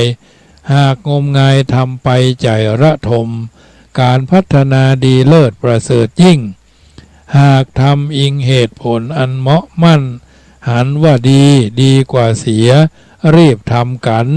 ผลออกตันมาใจชื่นใจอันเนี้ยญาติโยมท่านผู้ฟังสาธุชนคนดีทั้งหลายสัจธรรมความจริงเอาท่านทั้งหลายนั่นเป็นผู้มีศีลห้าธรรมห้าคอยประคับประคองตนตัวเอาท่านทั้งหลายเปิดว่าคนสมัยนี้มีหลายสิ่งหลายอย่างที่เราต้องสังเกต10ประการสำหรับคนสมัยนี้1คนที่จริงใจที่สุดจะคบเพื่อนน้อยที่สุด2คนที่ฉลาดที่สุดจะอวดฉลาดน้อยที่สุด3คนที่เก่งที่สุดจะห่วงวิชาน้อยที่สุดเอาสังเกตว่าคนที่เปิ้นเก่งน่ะเปิ้นบ่ห่วงวิชาเปิ้นเอาใครได้ก็เอาไปสนใจจำได้ก็จดไปเขียนได้ก็เขียนไปนะเปิ้นบ่ห่วง4คนที่ใจกว้างที่สุดจะทำเอาหน้าน้อยที่สุดนะ5คนที่หันกล้าตัวเองที่สุดจะเรียกร้องจากคนอื่นน้อยที่สุดนะคนที่เปิ้นหันกล้าตัวเก่าเปิ้นจะเรียกร้องเอาผลประโยชน์น้อยที่สุด6คนที่มีผลงานดีที่สุดจะวิจารณ์น้อยที่สุดคือคนแต่ในเปิ้นบอกอู้นักคนบ่เลาะเพาะแพะอู้หลายคนบ่ห้อยน้อยจาซ้ำอู้บ่ฮู้จักจบญาติโยม7คนที่พัฒนาโวยที่สุดก็จะอีโก้น้อยที่สุด8คนที่เป็นอิสระที่สุดจะแคร์คนน้อยที่สุดคือคนที่เป็นอิสระกายอิสระใจอิสระกรรมอิสระจะแคร์คนนั้นคนนี้น้อยที่สุด9คนที่รวยที่สุดจะโอ้อวดตัวน้อยที่สุดคนรวยแต่เพิ่นถึงบอกอู้นักทำก็คือทำสม่ำเสมอคนอย่างว่านั่นน่ะเพิ่นบ่ค่อยจะได้เนาะรวยบ่แต่บ่รวยเนาะยังไม่รวยอยู่อย่างคนรวยจะไม่มีวันรวยนั่นแหละยังไม่จนอยู่อย่างคนจนจะไม่มีวันจนนั่นน่ะคน10คนที่มีความสุขที่สุดจะใจชีวิตยุ่งยากน้อยที่สุดอันเนี้ยญาติโยมเพิ่นจึงบอกว่าคนสมัยนี้ข้อสังเกต10ประการคนที่จริงใจจะคบเพื่อนน้อยที่สุดคนที่ฉลาดที่สุดคนที่ฉลาดที่สุดจะอวดฉลาดน้อยที่สุดคนที่เก่งที่สุดจะห่วงวิชาน้อยที่สุดคนที่ใจกว้างที่สุดจะทำเอาหน้าน้อยที่สุดคนที่หันกล้าตัวเองที่สุดจะเรียกร้องจากคนอื่นน้อยที่สุดคนที่เอาผลงานดีที่สุดจะวิจารณ์น้อยที่สุดคนที่พัฒนาโวยที่สุดจะอีโก้น้อยที่สุดคนที่เป็นอิสระที่สุดจะแคร์น้อยที่สุดคนที่รวยที่สุดจะโอ้อวดน้อยที่สุดคนที่มีความสุขที่สุดจะใจชีวิตยุ่งยากที่สุดเป็นต้น10ประการนี้คนสมัยนี้เพราะฉะนั้นท่านผู้ฟังสาธุชนคนดีทั้งหลายน้ำธรรมคำสอนที่สาธุยกคือญาติโยมได้ฟังนี้เป็นสัจธรรมความจริงวิถีชีวิตคนเราเป็นสิ่งที่ทุกคนจะต้องทำตัวทำตนหู้เต้าเอาไว้กันหู้ตันเอาไว้แก้บางเตื้อบางประการสมัยนี้เพิ่นบอกว่าคนที่เข้าวัดเข้าวัด5วัดนั้นควรมีมีศรัทธามีความสามารถมีปารมีมีวัดศักดิ์ศรีแล้วก็วัดศักดิ์สิทธิ์ที่เฮาท่านทั้งหลายได้ทำแล้วก็มันเสมอต้นเสมอปลายจักบ่าถลำผิดพลาดคลาดเคลื่อนจากความเป็นจริงชีวิต เหมือนดั่งเตียนถึงจุดขึ้นมาเพื่อ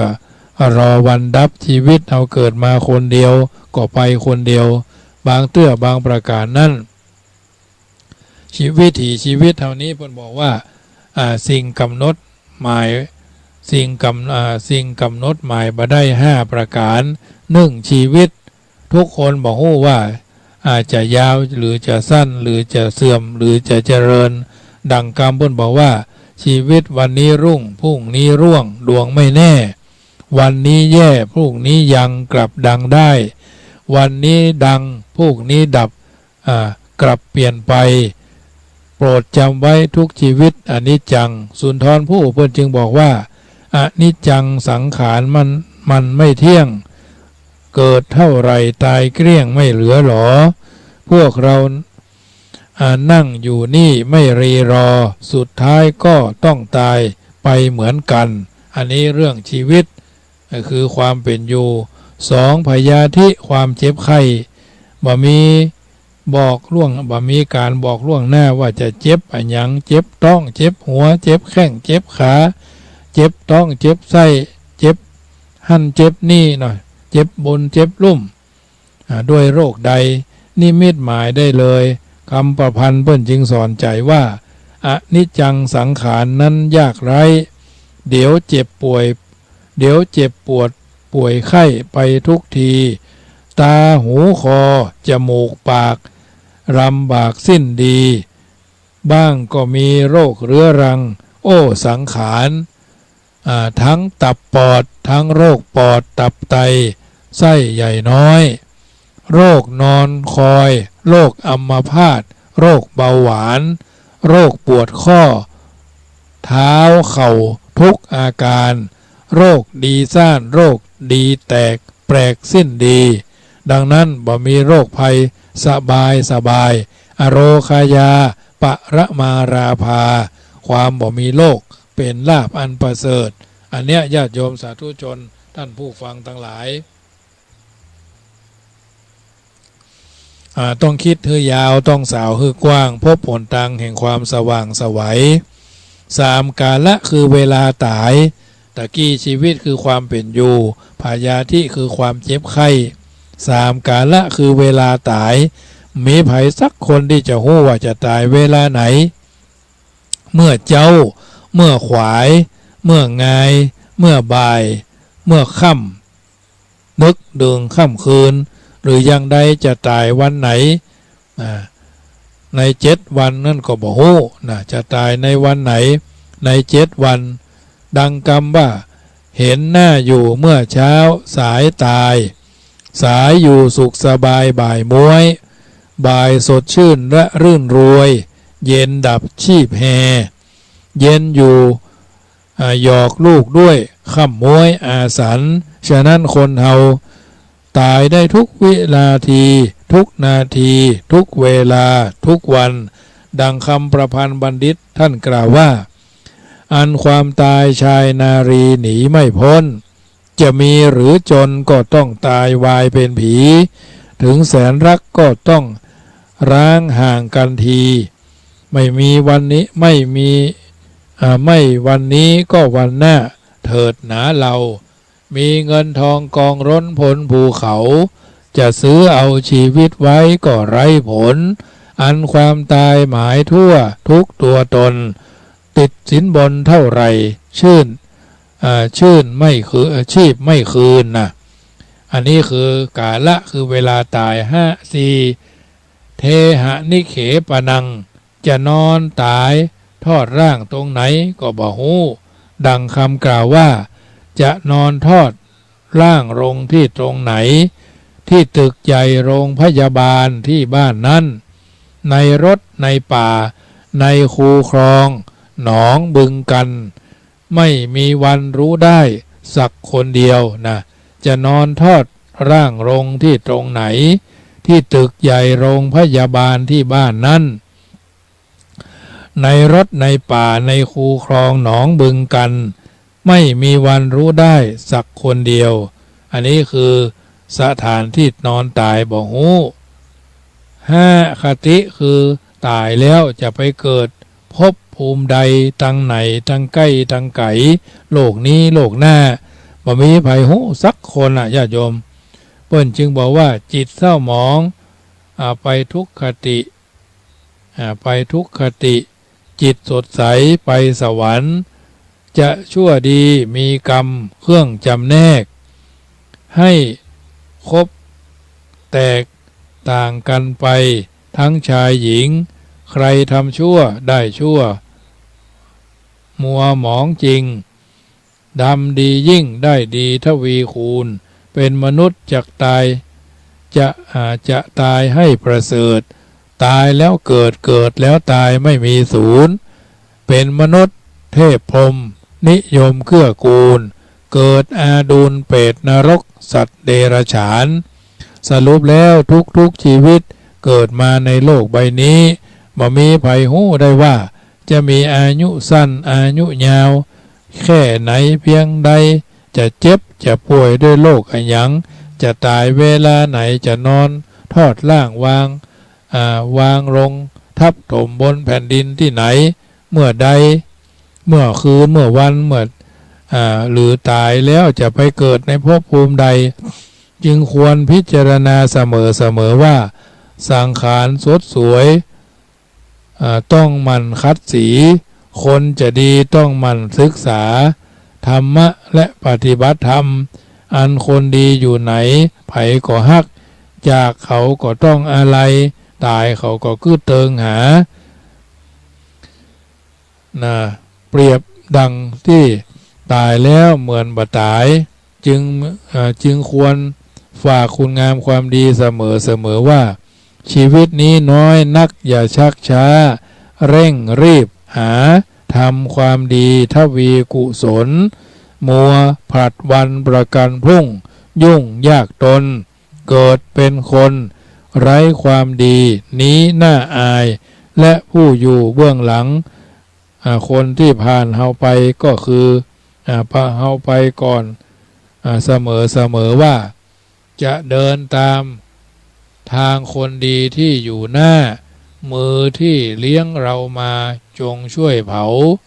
อย่าทำร้ายพวกพ้องมิตรของเราคนโง่เขลาไร้สติอย่าริตามขอให้นึกเสมอว่าในโลกนี้ไม่มีอะไรยิ่งใหญ่กว่ามนุษย์ภายในตัวมนุษย์ไม่มีอะไรยิ่งใหญ่กว่าจิตใจภายในจิตใจไม่มีอะไรยิ่งกว่าอารมณ์ภายในอารมณ์ไม่มีอะไรยิ่งใหญ่กว่าสติปัญญาดังคำว่าสติคือดวงตาปัญญาคือแสงสว่างถ้ามาพร้อมกันทั้งสองอย่างจะเว้นว่างจากทุกเพศภัยด้วยประการทั้งปวงอันเนี้ยญาติโยมสาธุชนทั้งหลายเปิ้นจึงบอกว่าโออนิจจาสังขารมันบ่เที่ยงยังวนเวียนในวัฏฏะการเวียนว่ายตายเกิดหูบ่แต้หูบ่แน่ก็ต้องเกิดเพราะได้เกิดมาใช้กรรมในภพนี้หูจริงหูแน่หูประเสริฐแห่งสังขารมีอันยังในสังขารมีขันธ์ห้าอยู่ในสังขาร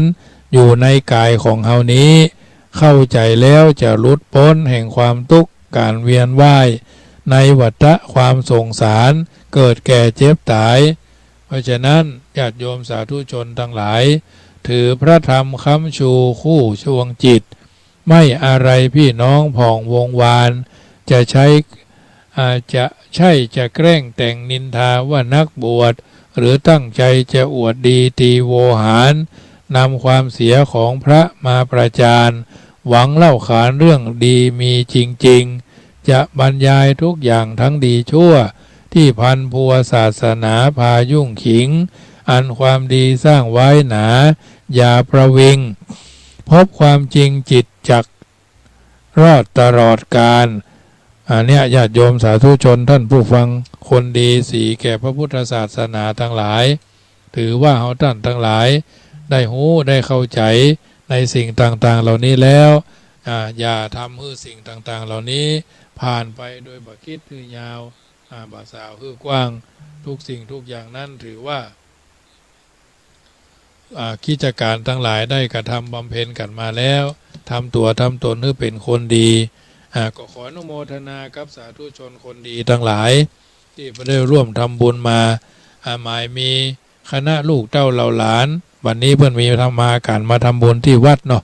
คณะลูกหลานอุทิศให้แม่ยุพาเพียรจากนนทบุรี500 บาททานเป็นค่าน้ำกาไฟคณะลูกเต้าเหล่าหลานอุทิศหาพ่อหลวงยกแม่หลวงดีจันหลวงบ้านบ่อหิน500 บาทคุณแม่ปั่นแก้วยะมโนร่วมทำบุญวันเกิดอาตมาภาพ100 บาทบ้านแม่ขานตำบลแม่สาบอำเภอสะเมิงนางอัมพรขัตติมะบ้านแม่ขานอำเภอสะเมิง100 บาทคุณแม่บุญนำทองเรื่อมทำบุญเดือน10 แรม1 ค่ำวันเสาร์500 บาทอุทิศหายพ่อกรรมนายเวร500 บาทนางสาวสวนีนายประดิษฐ์ทองเรื่อมนางผ่องนภาหงจินดาเกตเนาะพร้อมญาติตามไปหาพ่อปึกทองเรื่อม500 บาทแม่บุญนำทำบุญวันเกิดตมาภาพประสิทธิ์500 บาททัดนั้นมาหมายมีพ่อชัยนรงค์แม่จันดีนสหาไทยรัฐชุนหาวันนายจอร์จนางทิอัญญามายนางศรีวิไลอุ่นลินตะพร้อมครอบครัวนางเกียงคำอาจพร้อมครอบครัวในเมืองป่าซางร่วมทำบุญ500 บาทเนาะนางสาวสวนีทองเลื่อมนายประดิษฐ์ทองเลื่อมพองนภาร่วมอุทิศไปหานางพินทองเลื่อม500 บาทอุทิศหาเจ้ากรรมนายเวร500 บาทขออนุโมทนาไว้ณที่นี้คณะร้านเสริมสวยคุณอิ๋มบ้านร้องตีมีดสันปะตอง500 บาทแม่เสงี่ยมพร้อมครอบครัวอุทิศไปหาพ่อโม่อุ้ยเลนายสงวนนสนวลตรี500 บาทบ้านร้องตีมีดสันปะตองแม่เสงี่ยมพร้อมครอบครัวอุทิศหาพ่ออุ้ยหนานตาอุ้ยลุนพ่ออายนัดพ่ออำนวยสุวรรณเนื่องในโอกาสเทศกาลเดือน12จำนวน500 บาทขออนุโมทนาไว้ณที่นี้เนอะได้รับไว้เป็นที่เรียบร้อยทัดนั้นมาก็หมายมีเจ้าภาพเจ้าศรัทธาที่เพื่อนร่วมทำบุญเป็นเจ้าภาพที่ดินเนาะซึ่งบางคนก็ตั้งใจฟังยายเพชรสีกอกบ้านแกให้น้อยอำเภอป่าซาง100 บาทครอบครัวสังวานสุยะวารีบ้านเมืองจี้ใหม่60 บาทครอบครัวสียนต์จันแสงมูลแก้วบ้านเมืองจี้ใหม่100 บาทครอบครัวฉลองทัศนีเมืองสุวรรณเมืองจี้ใหม่100 บาทครอบครัวนางตุ้มสุยะวารีเมืองจี้ใหม่40 บาทพรทิพย์ศรีอุทรวงศ์หัวหินประจวบคีรีขันธ์100 บาทนงคำศรีตานันเมืองจี้ใหม่100 บาทครอบครัวสนิทแอดฟั่นพรมบ้านคูเศร้ากูเรือง20 บาทแม่บัวจันทร์ฟั่นพรมเมืองจี้ใหม่20 บาทนายบุญเสริมนางพิสมัยริยวารี40 บาทแม่จันหอมจันตะนาลีฝ่ายแป้น100 บาทสมคิดจันฟองวิชัยคำบ้านไร่น้อยตำบลม่วงน้อยอำเภอป่าซางซื้อที่ดิน1 ตารางเมตร200 บาทแม่อุ้ยอุ่นแปลงหลวงบ้านหิมออนตำบลอ่อนใต้อำเภอสันกำแพงจังหวัดเชียงใหม่2 ตารางเมตร400 บาทแม่แตงอ่อนชุมพูเทพบ้านหนองสมณะใต้1 ตารางเมตรซื้อที่ดิน200 บาทแม่แตงอ่อนชุมพูเทพร่วมทำบุญตานไว้หาติบุตรเทวดาในวาระคล้ายวันเกิดบ้านหนองสมณะใต้500 บาทวาสนาชัยวุฒิบ้านสันทรายตำบลลวงเหนืออำเภอดอยสะเก็ดร่วมทำบุญ100 บาทนสวาสนาจอมใจ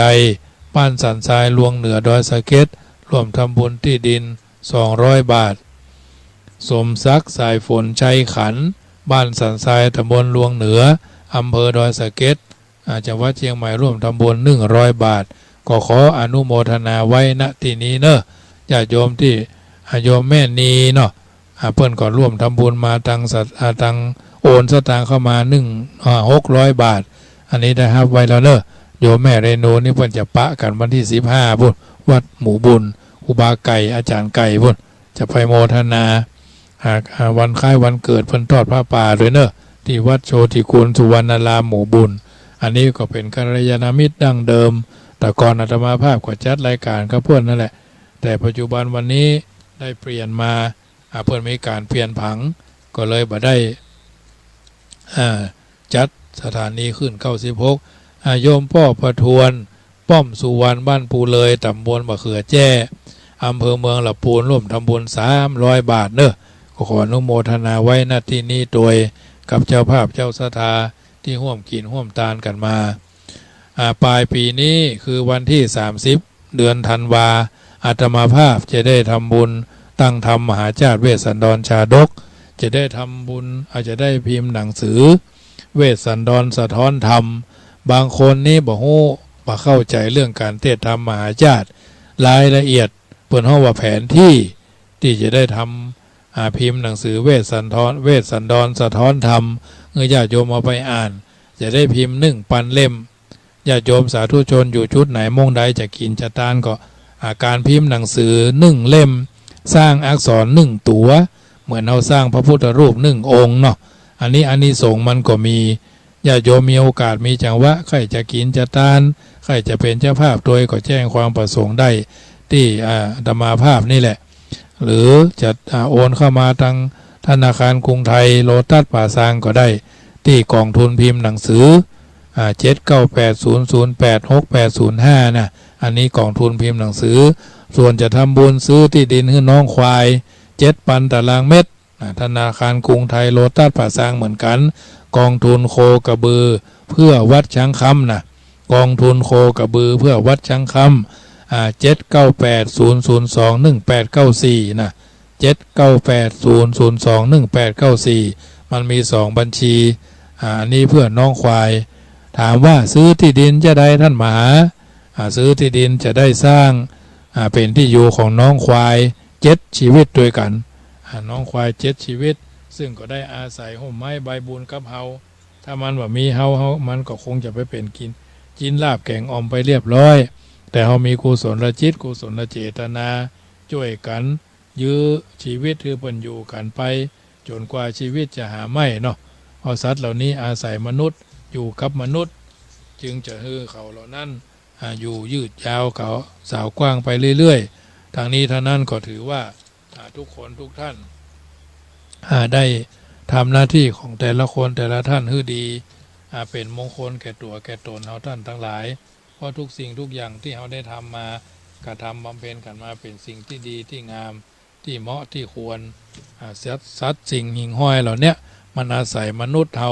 มันจึงชีวิตอยู่ได้ควายจำนวนควายจำนวน7 ตัวที่แรกนะงัวจำนวน4 ตัว7 ตัวก็มีควายนะมีน้องมีบุญน้องบุญรุ่งน้องบุญร่วมนี่เสียไปละตายไปละน้องบุญร่วมนี่ตายไปเหลือน้องบุญเลืองบุญบุญพิทักษ์บุญคุ้มงัว4 ตัวก็น้องบุญรักษาบุญล้นบุญยืนบุญโชคนะน้องควาย6 ชีวิตก็มีบุญรุ่งบุญเลืองบุญบุญพิทักษ์บุญคุ้มงัว4 ตัวก็บุญรักษาบุญล้นบุญยืนบุญโชคเนี่ยบุญทั้งนั้นนะญาติโยมเพราะฉะนั้นมีโอกาสก็ร่วมด้วยช่วยกันสำหรับญาติโยมที่ขอหนังสือมา2 ท่านญาติโยมก็รอฮับเนื้อส่งไปแล้วทางพัสดุเนาะส่งพัสดุไปฮือละเพราะฉะนั้นถือว่าธรรมาภาพเป็นส่วนหนึ่งที่ได้น้อมเอิญเจริญพรญาติโยมสาธุชนได้ร่วมด้วยช่วยกันร่วมกินร่วมทานกันมาเพราะฉะนั้นปลายปีนี้จะได้ทอดผ้าป่าวันที่1 มกราคม 2563เป็นวันที่ทำบุญสืบชะตาหลวงถ่ายมาร่วมกิจการงานก็จะได้ทอดผ้าป่า63 สายบุญ63 สายบุญนี่ก็แล้วแต่ให้พ่ออีแม่โยมพ่อโยมแม่โยมพ่อโยมแม่โยมป้าโยมป้าเอาโยมอาทั้งหลายอยู่ชุดไหนมองได้อีแม่จะเป็นสะพานบุญให้สักสายเป็นต้นบุญ10 คน20 คนก็1 สาย 20 คน30 คนก็1 สายคนละเล็กคนละน้อย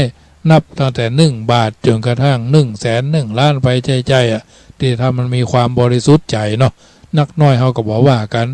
เปิ้นว่าใครกินนักคือกินเท่าปลายก้อยเนาะใครกินน้อยคือกินเท่าหัวแม่มือเนี่ยมันเป็นจะอันแต่เพราะฉะนั้นถือว่าทุกคนทุกท่านอย่าปล่อยโอกาสอย่าปล่อยเวลาให้มันผ่านพ้นไปบ่ได้วันคืนล่วงไปบัดนี้เราทำอะไรอยู่นะเพราะฉะนั้นจะเป็นเจ้าภาพร่วมทำบุญพิมพ์หนังสือที่กองทุนพิมพ์หนังสือ7980086805จะร่วมทำบุญในการซื้อที่ดิน 7,000 ตารางเมตรละ200 บาทที่เบอร์โทรธนาคารกรุงไทยโลตัสป่าซาง7980021894อันนี้เป็นกองทุนเลี้ยงควายกองทุนพิมพ์หนังสือเพราะฉะนั้นถือว่าทุกคนทุกท่านร่วมด้วยช่วยกันคนละไม้คนละมือคนละนิดคนละหน่อยเป็นลำดับมาวิถีชีวิตเฮาท่านทั้งหลายนั้นบัลละฮีดบัลละหอยธรรมาภาพจะอู้ต่อนว่าตะกี้อู้ไปแล้วว่าเรื่องของจิตใจบริสุทธิ์จิตใจบริสุทธิ์การพัฒนาจิตใจคือบริสุทธิ์ประการต่อมาก็ฝึกใจคือบ่ฮือตุกนะฝึกใจบ่ฮือตุกอย่างใดใจดีได้ไหวพระพุทธนะใจบริสุทธิ์ได้ไหวพระธรรมใจบ่เศร้าบ่มัวบ่ดำได้ไหวอริยสงฆ์หลักปฏิบัติคือหนทางวิธีที่จะยังใจบ่ฮือตุกบังเกิดสุขมีอยู่4 วิธี4 วิธีมีอย่างพ่องอันนี้คำสอนในทางพระพุทธศาสนา 1. รู้จักพออย่างใดหลวงสมเด็จพระเจ้าอยู่หัวภูมิพลอดุลยเดชเพิ่งก็ได้มีพระราชนโยบายไว้เหมือนกันว่าพอเหมาะพอควรพอดีพอมีพอใช้พอใจพอเพียงมีสันโดษไม่โลภเกินขอบเขตนะรู้จักพอคือพอเหมาะพอควรพอดีพอมีพอใช้พอใจพอเพียงมีสันโดษไม่โลภเกินขอบเขตยินดีในสิ่งที่ตนได้พอใจในสิ่งที่ตนมีเป็นสุขในโลกนะยินดีในสิ่งที่ตัวได้พอใจในสิ่งที่ตัวมีเป็นสุขในโลกอย่าตามใจตัวเองเรื่องยุ่งที่เกิดขึ้นล้วนเกิดมาจากตามใจตัวเองทั้งนั้นเพราะว่าทำอะไรตามใจคือไทยแท้นะทำอะไรตามใจคือไทยแท้คนเฮาถ้าทำอันอย่างเพื่อความถูกใจนี่นะตุกเท่าตายถ้าทำอันอย่างเพื่อความถูกต้องสุขสบายกุ้มเท่าตายเหมือนกันนะล้วนแต่มาเกิดมาจากตามใจตัวเองทั้งนั้นจงกล้าหาญเพื่อเอาชนะตัวเองอย่าอวดเบ่งเพื่อเอาชนะคนอื่นถ้าเฮาได้ทุกอย่างดังที่คิดสิ้นชีวิตจะเอาของกองไว้ไหนจะได้บ้างเสียบ้างช่างประไรกรรมของใครก็ของมันเท่านั้นเองอันนี้คือ1รู้จักพอ2รู้จักให้คือให้ประโยชน์และความสุขแก่คนอื่นๆอย่างจริงใจบ่ขี้จิบ่หันแก่ตัวนะบ่ขี้จิบ่ตระหนี่บ่หันแก่ตัวสละประโยชน์ส่วนตัวเพื่อคนส่วนรวมสละส่วนตนเพื่อคนร่วมชาติบนหลักการที่ว่าให้ถูกเวลาเจรจาถูกใจบำเพ็ญประโยชน์กว้างไกลวางตนไว้พอเพียงนะถูกเวลาเจรจาถูกใจบำเพ็ญประโยชน์กว้างไกลวางตนไว้พอเพียงและที่เหนือก็คืออภัยในความผิดพลาดบกพร่องของกันและกันเพราะความเข้าใจร่วมกันว่าเมื่อผิดพลาดบกพร่องต้องไม่หมองเศร้าก็ใครเล่าไหนเลยไม่เคยผิดดูแดดดวงจันทราพระอาทิตย์ยังมืดมิดอยู่บ้างบางเวลาคนใดทำผิดต้องหูผิดแล้วกลับจิตกลับตัวกลับห่างกลับหัวกลับชั่วมาเป็นดีได้ต้องช่วยกันแก้ผิดบ่ใช่ช่วยกันแก้เพชรด้วยการสำนึกผิดและขอโทษด้วยถือคติ3 อย่างอย่างอารยธรรม 1. อย่ายิงหากจะกล่าวคำว่าขอโทษ 2. อย่าอายถ้าจะบอกว่า ไม่รู้สามอย่ารีรอหากจะกล่าวคำว่าขอบคุณนะขอโทษด้วยถือคติสามอย่างอารยธรรมหนึ่งอย่ายิงหากจะกล่าวคำว่าขอโทษอย่าอายถ้าหากจะบอกใครว่าไม่รู้สามอย่ารีรอจะกล่าวคำว่าหากจะกล่าวคำว่าขอบคุณเมื่อมีคนมาขอโทษเราแล้วเราต้องสร้างอภัยทานให้เกิดขึ้นในใจขอโทษเนอสุมาเนอขออภัยเนอทุกเปิ้นผิดไปแล้วฉันผิดไปแล้วยังบอกอภัยเตื้อขี้งอนเงาะงอนแงะงอแงะแงะงอแงะแง่งน่ะเมื่อมีคนมาขอโทษแสดงว่าเพิ่นให้เกียรติเฮาอย่างสูงยิ่งเฮาต้องสร้างอภัยทานให้เกิดขึ้นในใจก็จะเป็นพลังอันยิ่งใหญ่กลายเป็นอโหสิกรรมเกิดขึ้นเพราะอภัยทานนี่เองเพราะไม่มีการให้อภัยผิดถ้าไม่คิดที่จะลืมซึ่งความหลังอดีตคือความฝันปัจจุบันคือความจริงอนาคตไม่แน่นอนถ้าไม่คิดที่จะลืมซึ่งความหลังก็จะหาสามัคคียากลำบากจังเพราะความเผลอพลั้งมีทั่วทุกตัวคนประการที่สามรู้จักปล่อยวางคือรู้จักสละวางบ่ยึดติดอย่างไก่สลัดขนสลัดผ้าวางลงโปร่งตกจิตเป็นอิสระเบาและว่างตามธรรมดาจิตใจของคนเฮาชอบเอาเรื่องเก่าๆที่ผ่านไปแล้วมากึดและชอบฟุ้งซ่านกึดเรื่องตั้งหน้าก็ยังบ่มาถึงธรรมชาติของจิตชอบอยู่แบบเนี้ยกึดแบบเนี้ยแต่สำหรับผู้ที่มีปัญญารู้แจ้งแทงตลอดอยากบ่เข้าไปคิดปรุงแต่งบ่ไปยึดถือเอาจริงเอาจังกับความกึดนั้นจะฝึกคือหู้เต้าทันว่าธรรมชาติของจิตมันต้องคิดเอาก็ฝึกจิตคือคิดอยู่ในปัจจุบันมันจะได้บ่ฟุ้งซ่านวุ่นวายความคิดอยู่กับการกระทำกรรมในขณะปัจจุบันนั้นจะได้สติสมาธิตามธรรมชาติที่จิตมันอยู่กับสิ่งนั้นฝึกระวังรักษาจิตไม่ให้ไปสร้างความอยากขึ้นมาว่าอยากจะได้อยากจะดีอยากจะมีอยากจะเป็นแม้ชีวิตจะเกิดเรื่องเลวร้ายเช่นมีคนนินทาว่าร้ายเกิดความสูญเสียพัดพรากจากกันหรือเกิดเรื่องที่เฮาบ่ต้องการบ่ปรารถนา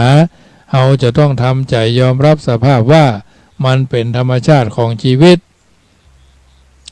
ที่ภัยต้องเจอแบบนี้กันทุกคนมันเป็นหน้าที่ของเฮาที่จะต้องฝึกจิตใจให้ปกติอยู่เสมอมีสติเฝ้ามองดูเหตุการณ์ต่างๆด้วยใจที่สงบแล้วพิจารณาถึงกฎไตรลักษณ์ซึ่งทุกชีวิตจะต้องพบเจอกับมันบ่อยากได้ก็ต้องได้บ่อยากเจอบ่จากปะก็ต้องเจอต้องปะนั่นก็คือทุกคนต้องเจอ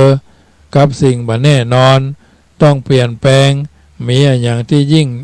ยั่งยืนมั่นคงถ้าไปยึดถือเอามาเป็นของเฮาก็จะเกิดความทุกข์ระทมตรมตรอมขึ้นมาทันทีทันใดแล้วในที่สุดทุกสิ่งทุกอย่างที่ผ่านเข้ามาในชีวิตเฮามันก็เสื่อมสลายหมดเสี่ยงไปบ่เหลืออย่างสักอย่างเลยแม้แต่ชีวิตร่างกายของคนเฮาก็ต้องถูกเอาไปเผาไฟเอาไฟเผาหรือถูกฝังด้วยจึงเรียกว่าบ่มีตัวตนที่แท้จริงมีได้เพียงสมมุติชั่วคราวเท่านั้น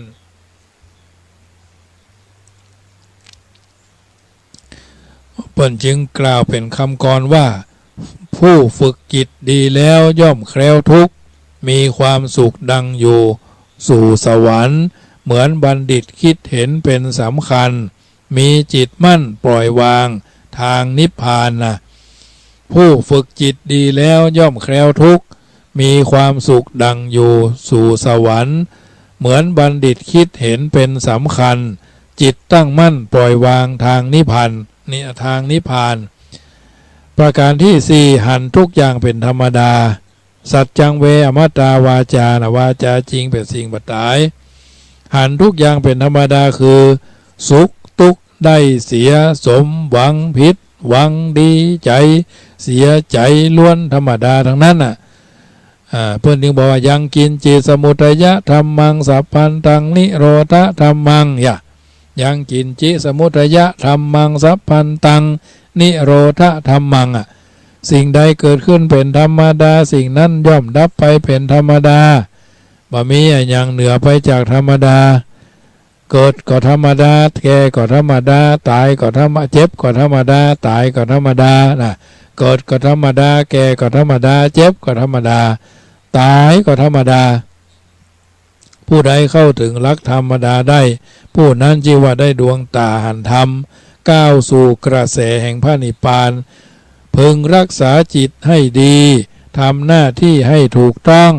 มีสติอย่าให้บกพร่องความเศร้าหมองจะหมดเรี่ยนเกลี้ยงไปฝึกจิตใจให้สงบเป็นกุศลสูงสุดญาติโยมสาธุชนทั้งหลาย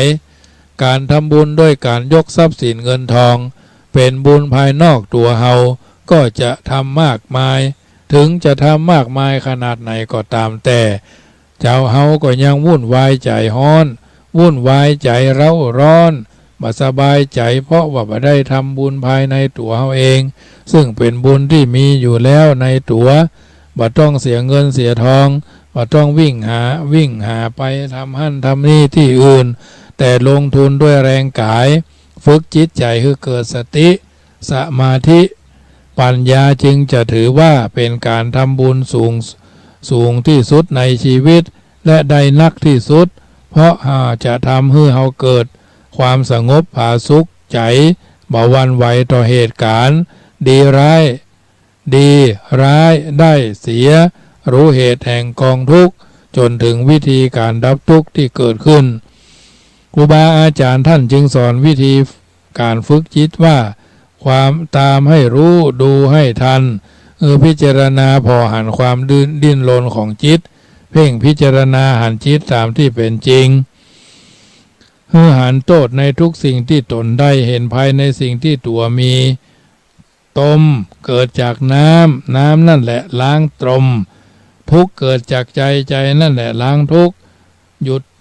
ขุ่นเมื่อใดก็ใสเมื่อนั้นหยุดร้อนเมื่อใดก็เย็นเมื่อนั้นหยุดวุ่นก็วางหยุดวุ่นก็ว่างไม่ต้องหาที่ไหนหาที่ใจอย่างเดียวในอุทานธรรมท่านจึงสอนว่าประพฤติธรรมสำคัญอยู่ที่จิตถ้าตั้งผิดมัวหมองไม่ผ่องใสถ้าตั้งถูกผุดผ่องไม่หมองใจสติใช้คุมจิตไม่ผิดเนี่ยญาติโยมสาธุชนท่านผู้ฟังทั้งหลายได้ยินได้ฟังน้ำธรรมคำสอนอันเป็นสัจธรรมความจริงในทางพระพุทธศาสนาอัตมาภาพพระมหาประสิทธมาภินันโธได้สาธกได้ยกสิ่งละอันพันละน้อยเป็นบรรณาการแก่ญาติโยมสาธุชนได้ฟังแล้วน้ำธรรมคำสอนส่วนนี้เป็นอาหารใจชนิดที่บ่มีขายถ้าอยากได้ก็ต้องทำด้วยตัวของเราเองบางบางทีบางโอกาสบางจังหวะบางเวลาเอาท่านทั้งหลายได้กระทำบำเพ็ญกันมาอาจจะนักจะน้อยจะดีจะให้ก็แล้วแต่ตัวเราแต่ขอให้ทำอย่างสม่ำเสมอบางบางสิ่งบางประการนั้นมันถูกใจเรามันถูกต้องแต่มันบ่ถูกใจเราก็ต้องยอมรับในการที่จะกระทำบำเพ็ญสิ่งต่างๆเหล่านี้แต่ถ้ามันบ่ถูกเขาก็ต้องพยายามลดละเลิกสิ่งต่างๆเหล่านี้เพื่อห่างไกลชีวิตเราทุกคนทุกท่านนั้นอยู่อย่างสมเกียรติอยู่อย่างสมเหตุสมผลตามหลักแห่งความเป็นจริงบางบางประการนั้นเอาหลักนั้นมาคิดเอาหลักนี้มาพิจารณาเราก็ย่อมจะเข้าใจในสิ่งต่างๆเหล่านี้ถ้าเข้าใจแล้วก็ทำเมื่อเรามีความปราบปลื้มปิติโดยเก้อเขินในการที่จะดำเนินชีวิตของเราช่วงระยะเวลาเดือนนี้เป็นเดือนนั้นเพิ่นว่าเป็นเดือนแห่งการทำบุญเทศกาลงานทำบุญหาผู้วายชนคือเดือน12อันเดือน12นี้บางคนก็เข้าใจ ปิ้นเฮาว่าเปตพีเดือน12เพ็งล้านนามีการปล่อยผีปล่อยเพศประเพณี12เดือนเพ็งล้านนานั่นเดือน12เพ็งหรือเดือน12เดือนเพ็งขึ้น15ค่ำปีนี้ตรงกับวันที่13กันยาเป็นวันปล่อยผีตายเก่าเน่าเมินมาหับของกินของทานตามความเชื่อของแต่ละครอบครัวในพื้นบ้านล้านนาเชื่อกันว่าเมื่อถึงวันเดือน12เพ็งประตูมรณะ6จะเปิดพญามยมราชจะปล่อยให้ดวงจิตวิญญาณผีตายเก่าเน่าเมินออกมารับส่วนบุญจากคณะญาติเช่นผัวก็ไปเสาะหาเมียเช่นเมียก็ไปเสาะหาผัวพ่อก็ไปเสาะหาแม่แม่ก็ไปเสาะหาพ่อแม่ก็ไปเสาะหาลูกลูกก็ไปเสาะหาพ่อแม่พ่อหลวงแม่หลวงก็ไปเสาะหาลูกเต้าเราหลานของภัยของมันดวงจิตวิญญาณเหล่านั้นก็ออกมาขอส่วนบุญจากพี่น้องเมืองบนเมืองมนุษย์รับของทานจากญาติพี่น้องเช่นอุปกรณ์เครื่องปรุงวัตถุดิบในการทำมาอาหารนำอาหารข้าวหวานแห้งอาหารสดปรุงสุกและผลไม้ตามความเชื่อแบบล้านนาคนเฒ่าบ่เก่าว่าไว้ลูกหลานคนใดบัดตานหาผีตายเก่าเน่าเมินผีบรรพบุรุษวงศาคณาญาติที่ล่วงลับไปแล้วในวันเดือน12เพ็งผีก็จะแจ้งหัวเมื่อบ่ได้กินของทานเหมือนผีคนอื่นบางพื้นที่นิยมทานกล้วยสลากแต่ส่วนมากจะนิยมทานกล้วยสังหรือสลากน้อยซึ่งเครื่องครัวทานนั้นก็เหมือนกับทานกล้วยสลากจะมีปั๊บทำเทศใส่ลงในเครื่องกล้วยครัวทานในกล้วยสังหรือกล้วยสลากน้อยจะประกอบไปด้วยปั๊บทำเมี่ยงบุหรี่ไม่ขีดไฟเกลือพริกแห้งหอมกระเทียมข้าวสารห่อนึ่งผลไม้ขนมจ๊อกสวยดอกเป็นต้นโดยจะนำเอาเครื่องครัวทานจัดเป็นกองใส่ตะกร้าหรือภาชนะที่เคยเตรียมไว้ตามจำนวนที่จะทานความเชื่อเรื่องล้านนาหรือหันพระล้านนานั้นเพื่อให้ดวงวิญญาณเหล่านั้นได้ลุดได้พ้นจากบ่วงกรรมและความทุกข์ชาวล้านนาจึงได้ทานธรรมหรือเทศธรรมไปให้แก่ผู้ล่วงลับธรรมวิสุทธิยามาลายผลโลกนิพพานสูตรมหาวิบากอานิสงส์ทานหาผีตายเป็นต้นและช่วยให้หลุดพ้นจากความทุกข์ได้ทำที่ทานประกอบไปด้วยอย่างว่านั่นทำมหาวิบากมาลายผลโลกนิพพานสูตรอานิสงส์สังฆทานทานหาคนตายเจ้ากรรมในเวรเหล่าวิสุทธิยามหามุรนิพพานสูตรเป็นต้นหวังว่าลูกหลานชาวล้านนาพี่น้องชาวล้านนาทุกครอบครัวทุกหมู่บ้านองค์กรจังวัดก็คงจะทำบุญสุนทรทานกันเป็นระยะเหมือนกันเนอะญาติโยมอันนี้ก็ถือว่าเอาท่านทั้งหลายบาดได้ละหีดหอยหลังหีดหอยเก่าหีดเก่าหอยหลังที่บัดดิษฐ์นักปราชญ์ได้กระทำกันมาอยู่เป็นระยะเพราะฉะนั้นถือว่าเราเป็นชาวพุทธคนหนึ่งเราก็ควรจะทำอย่างน้อยๆก็พ่อเกิดแม่เกิดเท่านี้แหละที่เราท่านทั้งหลายได้ผ่านท่านเหล่านั้นมาส่งเข้ามาเกิดเพราะว่าเมื่อเดินทางต้องมีเมื่อยล้าอยู่ใต้ฟ้าต้องมีบ้างที่เปียกเกิดเป็นคนต้องอดทนใจหนักแน่นอย่าให้หวั่นไหวกับคำนินทาจิตใจจะแกร่งกล้าต้องผ่านปัญหาชีวิตจะก้าวหน้า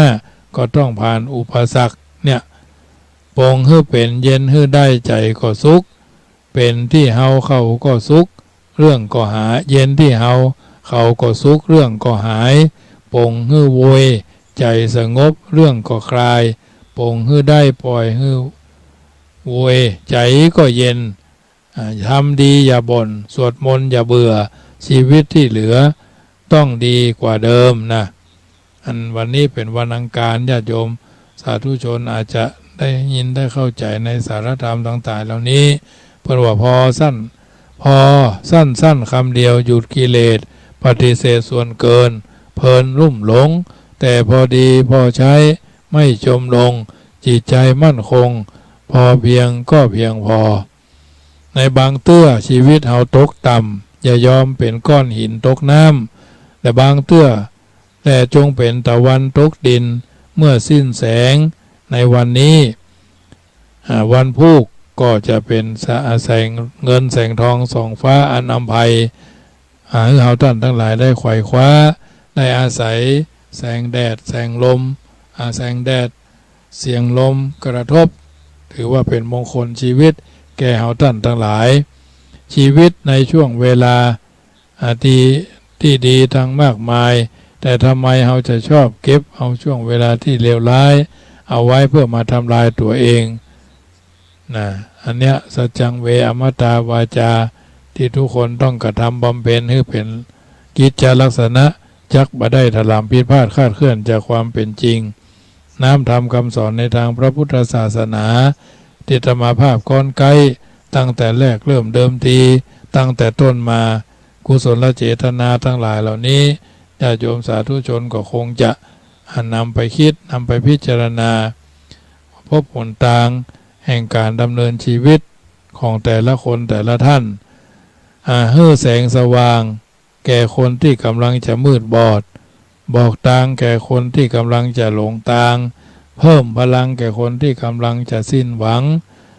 ให้เข้าน้ำแก่คนที่กำลังจะอดตายฉะนั้นการฮื้อซึ่งกำลังใจจึงประเสริฐกว่าการฮื้อใดๆทั้งสิ้นขอให้รวยด้วยบุญทุนทรัพย์บ่อาจนับคะนานักมหาศาลรวยความสุขทุกที่วาราตีการรวยการงานรวยน้ำใจรวยไมตรีรวยกุศลผลบุญหนุนชีวีเป็นเข็มทิศนำเรื่องส่องวิถีรวยความเกร่งแห่งบุญด้วยความดีภัยกำลังรวยความดีภัยกำลังอ่านขอให้รวยทุกขั้นทุกคนญาติโยมสาธุชนได้ยินได้ฟังน้ำธรรมคำสอนแล้วก็พยายามนำไปคิดนำไปพิจารณาเพี้ยวหนทางที่มันอุกหนาฝาข้างไปด้วยคนจำนวนนักอาจจะมีคนดีก็มากหลายคนให้ก็มากนักวิถีชีวิตนี้ต้องปรับปรุงเปลี่ยนแปลงตักเตือนตนตลอดเวลาว่าดอกเดือจะไปก้าป่าจ้าอย่าไปหนีเป็นหนี้อย่าไปทำบ่จำอย่าไปสอนคนงอนอย่าไปง้อคนล้ออย่าไปเคืองกลัวเผืองอย่าไปใจบ่ไปอย่าไปเข็นบ่เล่นอย่าไปจวน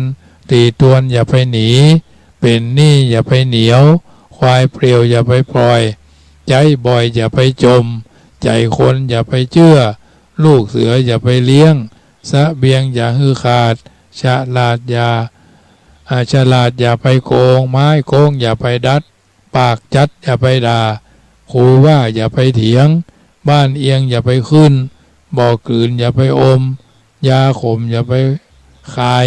เสียดายอย่าไปเลี้ยงเสียดายอย่าไปเลี้ยงบ่มีดีอย่าไปอวดบ่ดีอย่าไปกินคนกินอย่าไปยุคนบ้าอย่าไปแย่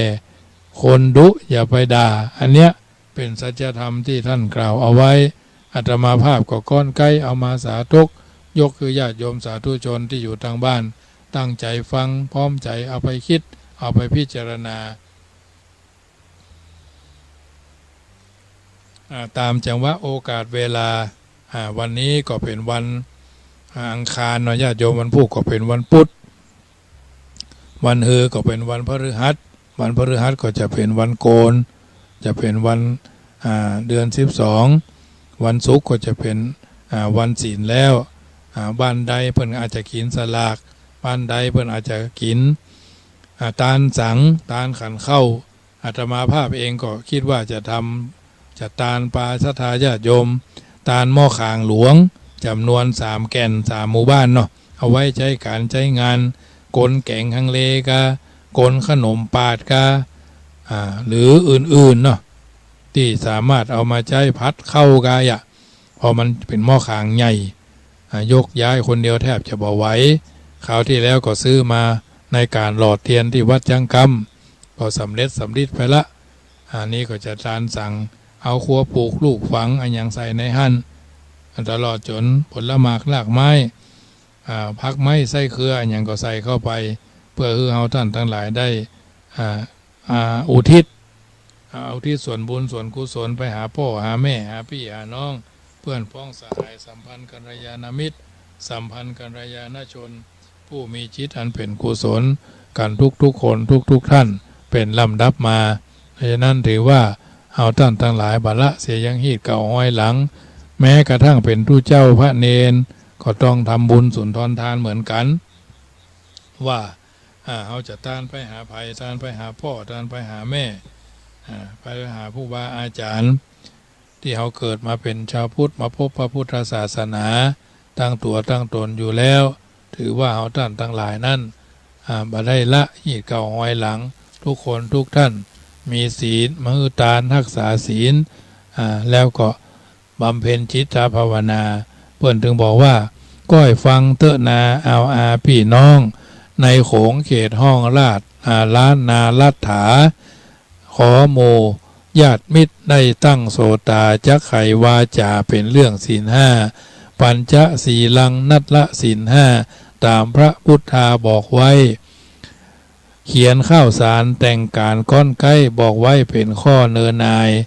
ศีลข้อหนึ่งไซบอกไว้จากไข่สัตว์ตัวใดๆจะได้ไล่ฆ่าสัตว์บกสัตว์น้ำตกอยู่โลกล่าอย่าไปเตปาแตกมั่งบอกว่างัวควายตั้งม้าและจ้างอย่าได้หื้อขาดความอินทรีย์อย่าผูกก้องมัดจ้องเขียนบุบตีหื้อแปลงใจดีเมตตาแผ่กว้างศีลข้อที่สองจ่าทองทวงห้ามคือจะทินนาอย่าลักแก้วแหวนเงินทองเข้าของสิงทรัพย์อย่าลักล่องอย่าลักย่องยื้อถือเอาเจ้าของเปิ้นหู้จับตามกฎหมายขังคอกเนินนายเมื่อเสียใจเมื่อล่าศีลข้อที่สาม ถามลุงถามป้าชื่อว่ากาเมจำไว้ห้ามบ่ฮื้อไผยิงใจต่างค้ายลักลอบเล่นอันกามาผัวเมียเปิ้นนั้นเมาหวันตันหาจะคบจู้กามาพิษทำพระเจ้าบอกว่าภัยถึงหนุ่มถึงเท่าจะได้มัวเมาเรื่องนั้นกามะตันหาจักปาล่วงล้ำเป็นไฟวู่ไหม้สันดานศีลข้อสี่นั้นจักบอกไข่ปันมุสาวาตังอย่าได้กล่าวท่านอย่าจุไล่ไผอย่าจุไล่ไผยิงใจต่างบ้านอย่าจ่าลวงพางอวดหูอันจาดคนรักย่อมดักคดคู่จ่าฟู่คุยโวจ่าเลอะเทอะปะเลอะปะเตอกำปะโลใจการบ่ได้มีสัจจาว่าได้เป็นได้ไปคนใดก็ฮักข้อห้านั้นนาเปิ้นจ่าไว้นักว่าอย่ากินเหล้าสุราบอดีดื่มล้ำน้ำพิศนาชื่อว่าสุราเมลัยเนื้อเจ้าน้ำขาวน้ำแดงน้ำแข็งน้ำเหล้ากินแล้วพาเมาขี้ค้านลบเวียกลบการขาวก้าวขานสะต้านบ่กลัวบ่ย่านคนใดลำฟ้อนวอกอ้อนนิสัยทำอันอย่างทำไมเป็นไปอย่างอี้พ่องดื่มเข้าไปไข้หัวขี้จ้อยซอก็มีหลายนักพ่องเมาขึ้นมากึดฆ่ากึดลักขโมยย่องยื้อถือเอาเงินทองจาพูดเท็จที่เด็ดจ่องหองลักแอบย่องมองเมียเขาเจ้าบ้านเล่นจู้สู่ผัวเมามัวเสี่ยงท่านชอบสุขสำราญเรื่องฮักพิษป่าเวณีขี้เหล้าขี้ลักคบจู้ชั่วอันนาจาเท็จจักเจ็ดน้ำตาฆ่าสัตว์แถมนาปราบหนาเสี่ยงท่านจบก่อนข้าวสารนิทานเจ้าบ้านจักไปลำคาญเนอครับข้าวจากผู้เขียนก็เขียนไว้นักจบเสียเที่ยวอี้ก่อนนายเรื่องศีลห้านี้มีมากความหมายเขียนมาสาธยายเสียเต้าอี้ก่อนและนายเอ๋ยเมื่อญาติโยมสาธุชนได้ยินได้ฟังเกี่ยวกับคำกล่าวคำกรสอนใจเฮาท่านทั้งหลายได้เข้าใจนำไปประพฤติปฏิบัติ สิ่งละอันพละน้อยที่บัณฑิตชนคนดีทั้งหลายเพื่อนผ่านร้อนผ่านหนาวผ่านฝนผ่านลมมาก่อนเฮาก็จะได้ค่อยใจเทิงแปลงใจเทิงฟังแล้วถูกใจก็ฟังแล้วเข้าใจดีก็โทรเข้ามาได้เนอะที่0861875325ช่วงที่2เนาะ30 นาทีสุดท้ายก่อนจะนำรายการจากท่านไปประจำค่ำคืนประจำค่ำคืนของวันนี้ซึ่งก็เป็นวันอังคารที่ท่านสาธุชนอยู่ทางบ้านได้ฟังแล้วถูกใจก็อยู่จุดไหนมุ่งใดเนาะโทรเข้ามาที่0861875325เบอร์โทรศัพท์นี้สามารถโทรได้แม้กระทั่งบ่มีโอกาสได้โทรที่โทรมาแล้วก็โทรแล้วกันไปคนใหม่เนาะสายใหม่โทรเข้ามาเนอะตะกี้ชุดแรกโยมแม่เรนูแม่บัวแก้วแม่จันสันทรายแม่อุ่นแม่อุ้ยอุ่นหิมออนแม่อุไรดอยสะเก็ดแม่ทั้งหลายแม่อุไรเนาะก็ดอยสะเก็ดแม่น้อย7218บ้านสันเข้าแคบสันกำแพงนอกนั้นก็โทรเข้ามาโยมแม่ที่เพิ่นอยู่อำเภอแม่ออนเนาะอำเภอแม่ออนก็โทรเข้ามาญาติโยมที่โทรเข้ามาแล้วก็แล้วไปเนาะว่าสายใหม่หน้าใหม่เบอร์ใหม่ที่ฟังอยู่แล้วอาจจะไหลมาปะกาหรืออาจจะมาฟังใหม่ๆกันเนาะรายการนี้มีทุกวันอังคารเนอะทุ่มเกิงถึง4 ทุ่มอันเป็นรายการที่ยาวนะถ้าบัดแท้บอกว่าก็คงจะไปบัดรอดเนาะทางนี้ทางนั้นก็ถือว่าธรรมาภาพนั้นจัดหลายสถานีแต่ก่อนก็96พอดีท่านพระครูสมุวิสุวัตรเพิ่นก็ถวายเวลาธรรมาภาพทุกวันก็ทุ่มเกิงถึง2 ทุ่มก็มีวันเสาร์วันอาทิตย์นี่ยาวหน่อยไม่ใช่ว่ายาวชั่วโมงป่ายหน่อยทุ่มเกิงทุ่มเช้าถึง2 ทุ่ม25อันนี้วันเสาร์วันอาทิตย์ตั้งสถานี104.50 FM วิทยุเพื่อพระพุทธศาสนาและวัฒนธรรมเป็นสถานีที่ญาติโยมอยู่จุดไหนม่งใดพี่น้องอยู่ทางฝั่งซ้ายดอยสะเก็ดสันกำแพงบ้านทิหรืออาจจะอยู่ทางเมืองเป้ากะทางเชียงดาวกะพี่น้องทางลำปางโทรเข้ามาหรอโยมแม่ปราณีเจริญพรแม่ปราณีฟังอยู่เนาะเขาส่งไปแล้วเนิ่นหนังสือนะจ้า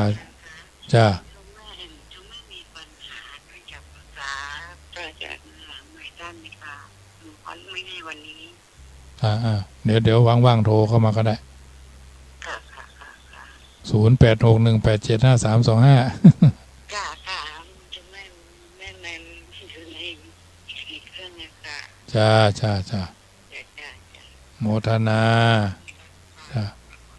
แม่ปราณีโทรจากสันทรายญาติโยมโทรเข้ามาเนอะ0861875325รายละเอียดต่างหลายมีเรื่องอันยังกินบัต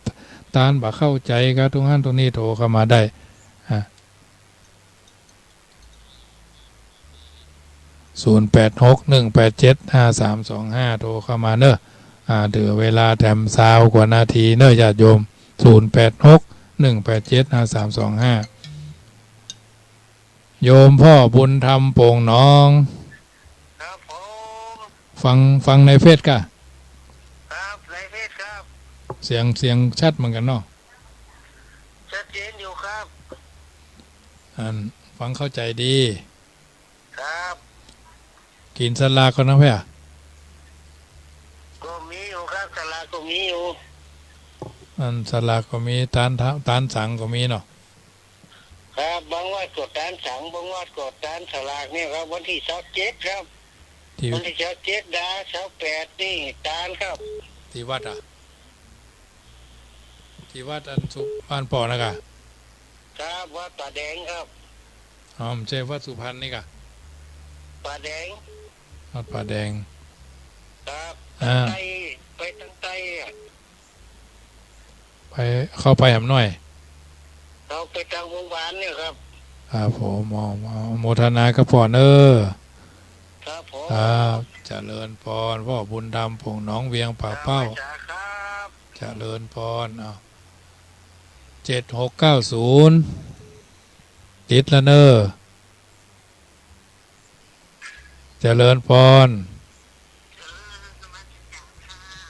ไผ่เอ่ยแม่เสียงล่างบ้านอยู่บ้านคิวแลโดยสังเกตเลยค่ะอันฟังประจำเนาะก็ว่ากำลังฟัง ยังฟังถึงวันกดประกันค่ะอันฟังเข้าใจดีเนาะยาว เข้าใจดีตั้งใจฟังต่อไปเนอะแม่สังราชดอยสะเก็ดเนาะยาว ตังอันตานสถาวัดไหนนี่วัดคิวแลค่ะวัดกิวแลโอ้กิวแลโดยสังเกตเนี่ยค่ะอ๋อทางเพศก็มีกิวแลป่าเป้าเว้ยอันแม่วางมั้งนะคิวแลโดยสังเกตค่ะนี่นะดอยสะเก็ดเนาะยาวตั้งใจฟังเนอะต่อไปเนาะโมทนาแม่แสงล่า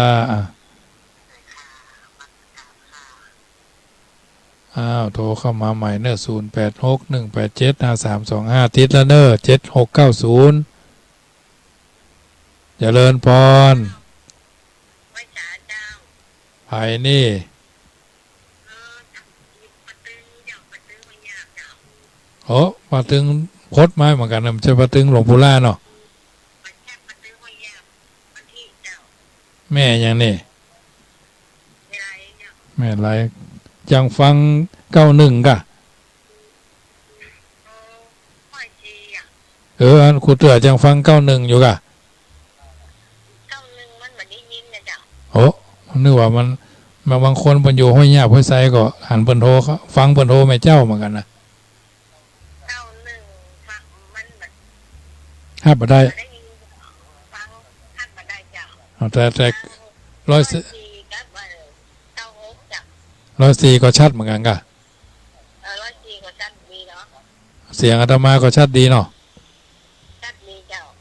เข้าใจดีเนาะบรรยายได้ดีมากๆเลยจ้อยซอว่าก่อนว่าอย่างไปเออทันดีได้ดีอ่ะแล้วเขามันรู้มันจะทำมีโอกาสได้ไปเอลหรอไปตานทำบุญวัดท่านว่ะมีโอกาสก็มาได้เรื่อยๆเนาะว่าโมทนากับแม่ไลเนาะเจ้าโมทนากับแม่ไลเนาะเจ้าเจริญพรอันนี้ป่าตึงห้วยยาบห้วยไซเนาะ9497เข้ามาเนาะใหม่เนอะตะกี้ลุดไปเนาะ0861875325แม่แสงล่าดอยสะเก็ดแม่ไลป่าตึงโยมแม่นียนตรการเนาะอันนี้ก็โทรเข้ามาเนอะ0861875325เบอร์0816739497โทรเข้ามาพ่อบุญธรรมก็โทรเข้ามาปุ่นเพียงเป้าก็ถือว่าเป็นกัลยาณมิตรตั้งใจเป็นแฟนครับเพิ่นก็โทรเข้ามากันที่โทรบางคนเพิ่นฟังตอนเจ้าธรรมาภาพก็อยู่ทางห้วยหญ้าห้วยไซนี่เพิ่นก็โทรมาทางตุลุงยองก็ดีท่านพระครูอภิวัฒนวิกรมก็มีอันนี้ก็ฟังกันมาเปิดตั้งแต่ตี3บางคนเพิ่นก็ว่าฮับบ่ได้นะฮับ96ตอนเจ้าเนาะรายการของคืน91ก็ต่อไปก็จะปรับผังใหม่เนาะเดือนตุลาเนาะมันจะมีถึง6 โมงเมื่อเจ้า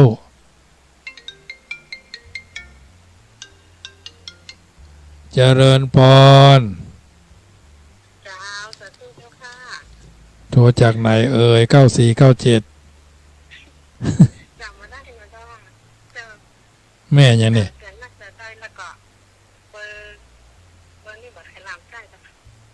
อันนี้แม่อย่างโทรจากไหนนี่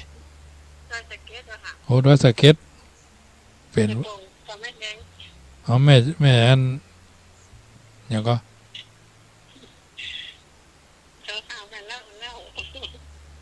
แม่จันจอมใจกะแม่เกียงคำกะ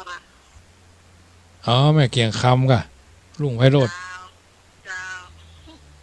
เสียง ฟัง อันก่อนนะเจ้าค่ะ เอาพดไปเหรอพดไปเหรอไม่โป่งมาเลย ฟังกับรอได้แล้ว มันได้เปลี่ยนนั้น96ผมได้ฟัง9 104ก็ได้เนาะ เราฟัง104ก็ได้9 โมงมันดักไปนะแต่อย่า เด็กมามันแบบมีตู้เจ้าอู้เนาะไม่คืนได้ เจ้า ทางอัน104นี่วันนี้เป็นวันการเนี่ยจะมาเพิ่นปล่อยโอกาสคือ3 ทุ่มเกิงถึง4 ทุ่ม เจ้าชอบตอนที่วันเรื่องเป็นปล่อยผีปล่อยเหตุเดือน12เป็นนะเจ้า อ๋อมันไม่ แก่แล้ว ก็น่าดังเขาขอพอคลิปพออย่างมันอ่ะเอามาเป็นเพลงเป็นอย่างก็ตามน้ำทำคำสอนเพิ่นว่านะเนาะพ่อภัยแม่มันอันสุมาได้ผัวภัยก็เมียมันเนาะ เจ้าค่ะ หมด เขาว่าไม่มีคนว่า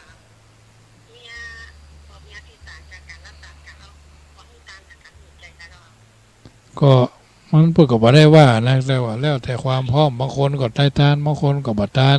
สุมาได้บางคนก็อยู่ด้วยกันก็ยังอยู่ดีมีทุกเวลาล้มหายตายจากแต่ง